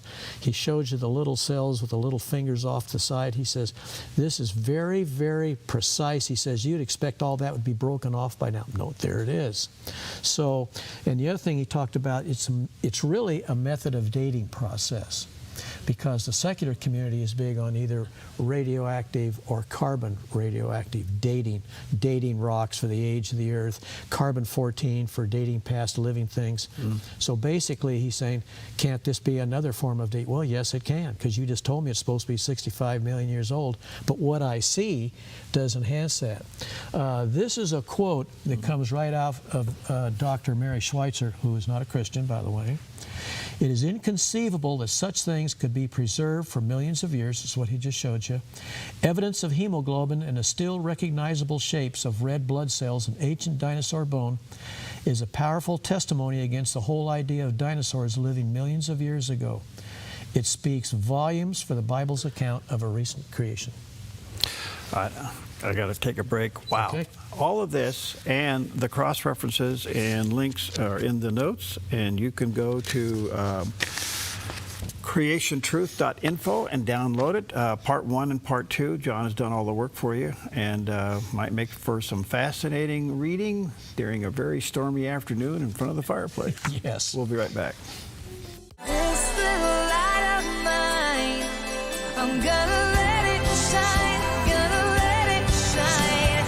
This little light of mine, I'm gonna let it shine. This little light of mine, I'm gonna let it shine, gonna let it shine. Oh, shine. A ministry moment on the Dove. When I was a teenager, I remember I was taken to Johns Hopkins Hospital for surgery. I was frightened at the idea of being paralyzed for the rest of my life. I was only a kid. Well, they pushed my gurney into the old hospital lobby and parked me at the foot of this big statue. I looked up breathless. It was a massive marble figure of Christ with outstretched arms. At its base were the words of Jesus from Matthew 11. Come to me, all you who are weary and burdened, and I will give you rest. That day I was placed directly at the feet of Jesus, and I will never forget the warm embrace of his outstretched arms. I would replay that moment so many times, it became part of my healing. Friend, today, picture yourself at the feet of Christ, because he can lift your burden. A ministry moment on the Dove. When plumbing emergencies hit, and they do, you want help from a plumber you can trust, and you need it now. Onnit Plumbing to the rescue. Onnit Plumbing gets the job done right with integrity and quality craftsmanship. Onnit Plumbing offers military discounts, senior discounts, and discounts for KDOV listeners too. Licensed, bonded, and insured. Onnit Plumbing, CCB 229436. No job too big or small. Onnit Plumbing does them all. See us at onnitplumbing.net. onnitplumbing.net.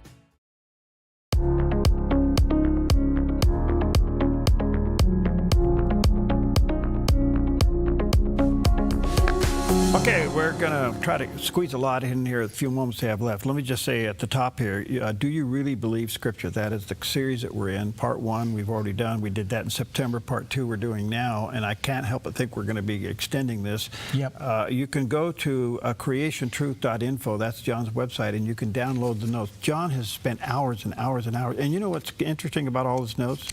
I'm looking through there. Every one of the statements he has backed up with his cross-references. And they're all numbered. So this is hours of research. So check it out, creationtruth.info. All right, you've got one more you want to Okay, there's one more video we'll show real quick, and this is Dr. Andrew Snelling. He's a renowned geologist. The age of the Earth, 4.5 billion years old supposedly, is determined by radioactive dating on rocks. And this is Dr. Snelling's take on part of that. Let's have video 2. How do we determine the age of these rocks? Well, the important first thing is to recognize that this lava flow is, in a sense, an instant in time. It's an event. And when it's molten, you've got all the different elements that have come out of the volcano are all mixed up, and the rock starts to crystallize. Any of those atoms that are radioactive, they now start to accumulate what we call the daughter products, the decay products. Now, the point is that this rate of decay is so slow when we measure it in the present, that it takes millions of years for parent atoms to decay to daughter atoms. And so that's ultimately where the millions of years come from, the fact that the decay rates in the present are slow. But we would say that the present is not really the key to the past, because obviously the past holds some massive, massive catastrophic events that are not going on today. In fact, the Bible would say that the past is the key to the present. If you want to understand why the way the world is today, you've got to understand what happened in the past. So we've got lots of hints that geological processes haven't been at constant rates through time, and we have other hints that the decay rates may not have been constant. See, we've taken rock samples from a number of places, lots of samples in the Grand Canyon, each of these rock layers. I've done it in New Zealand, we've done it in other parts of the world, and what we've done is we've submitted the same samples to more than one of these dating methods. And so what we found is on the same samples with more than one method, we were getting ages that were different by hundreds of millions of years or even a billion years in some instances. We're seeing huge differences by using different methods. Well, if there is that kind of a difference between all of these dating methods, then that would seem to confirm the fact that we have an open system here, not Correct. a closed one. And if we have an open system, that means we can't trust it to give us dependable dates for these rocks. And that changes the whole thinking about the history of the Earth, because suddenly now these radioactive clocks are not reliable. We've got evidence that rates were faster in the past. Suddenly, we may not be thinking in terms of millions of years. We may be thinking in terms of a history that is much shorter. But you were saying that this kind of evidence is in the open literature now. Yes. Why is it not making an impact? Well, I've been asked that when I've spoken in university geology departments. And the answer is because there is a commitment to the millions of years. And so once people get locked into that focus, anything outside their field of view that conflicts with that focus is marginalised. And the reason why the millions of years are important, if we go back in the history of scientific thought, Charles Lyell in England proposed millions of years, and they multiplied the ages for the rocks. And that was the foundation on which Charles Darwin built. In fact, he read Charles Lyell's book and was convinced of the millions of years of geological evolution, so he could say, now, given enough time, what we don't see happening in the present, we might only see small changes in the present. Given millions of years, the small changes can add up to big changes. And so if you want to have a way of looking at the history that says that we got here by chance, random processes over millions of years, then you've got to have rocks that are millions of years old. Otherwise, you've undermined that whole foundation of that view of Earth history. So time becomes the critical element for the Yes. conventional paradigm. Exactly. And that time has to be deep time. Gosh, what do you do with that? Wow. Yeah, it's interesting that, in fact, why don't we next month take this and we'll keep going with it. We'll talk more about the dating. But one thing he didn't really talk about, he talked about Charles Lyell and Darwin. Charles Lyell was a Scottish lawyer, but he was also a geologist on the side. In 1830, he wrote the books Geology. And he is the guy that came up with millions and millions of years. Things happened over long periods of time. That's where Darwin got it from. Darwin took his books, Principles of Geology, and took it on a beagle with him on his trip to the Galapagos Islands. And his book, Lyell's books, are considered in science the most important books ever written, not Darwin's book, believe it or not. So that's basically where the millions and millions of years started. Then the church picked it up, kind of, sort of, and then we were off to the races. But the church and science believed in short 6,000 years, a day is 24, up till 1800s.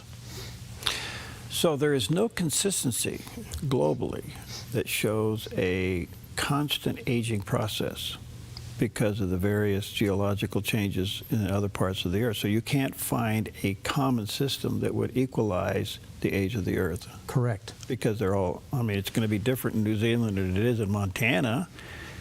Okay, so how can he say it's a million quadrillion years in Montana and a billion years in New Zealand? Well, it's not that it's different in New Zealand or America or England. It's the methodology that they're using to date it, whether it's ruby and strontium or whether it's...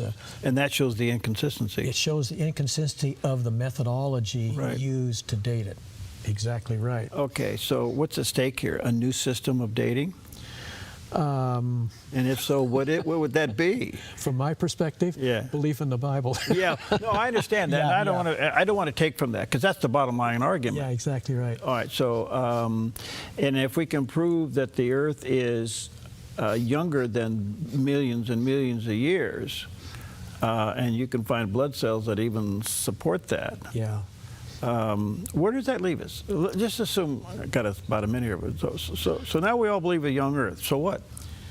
Well, exactly right. But what it does is now you take away an argument for Genesis. You go, oh, okay, Genesis is accurate historical truth. Okay. See? All right. Yeah. All right. So 24 hours is 24 hours. 24 hours is 24 hours, and we get rid of this debate, sometimes contentious debate, in the church. Okay, what else are we going to focus on? Focus on the death, resurrection of Christ, instead of whether a day is 24 hours or not. Is it important? Is it important? Yeah. Yeah. One of the comments that I got, I think, getting down the last minute, was the 4 seasons of the cycle of the Earth. Correct. At the flood. Well, but I mean, if you got winter, spring, summer, fall. Right, and that's when God was talking to Noah. He says that will continue. Okay, because in the 8th chapter of Genesis. We only need spring to grow flowers. We don't need hundreds of years. Right. Good point. You know what I'm saying? Yes. That's 3 months. Yeah. Yeah. Okay. And God says to Noah, and that will continue. Okay. CreationTruth.info. That's the place to go to get these notes. Let me encourage you to do that. CreationTruth.info. Download part 1, part 2, and be on standby. We're going to continue this. Thank you, buddy. Okay, you bet. You can go to sleep now. You can go take a nap.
Applegate River Golf and RV Resort, a pristine 9-hole course alongside the Applegate River. Their clubhouse offers a golf simulator experience. The RV Resort is adjacent to the golf course with convenient pull-through parking. Applegate River Golf and RV Resort. Information at applegaterv.com. The Lennox iComfort S30 thermostat can sense changes in your environment. Good morning. You're tuned to the Dove, encouraging and informative, helping Oregon, Northern California, Idaho, and Nevada start the day with news and encouragement.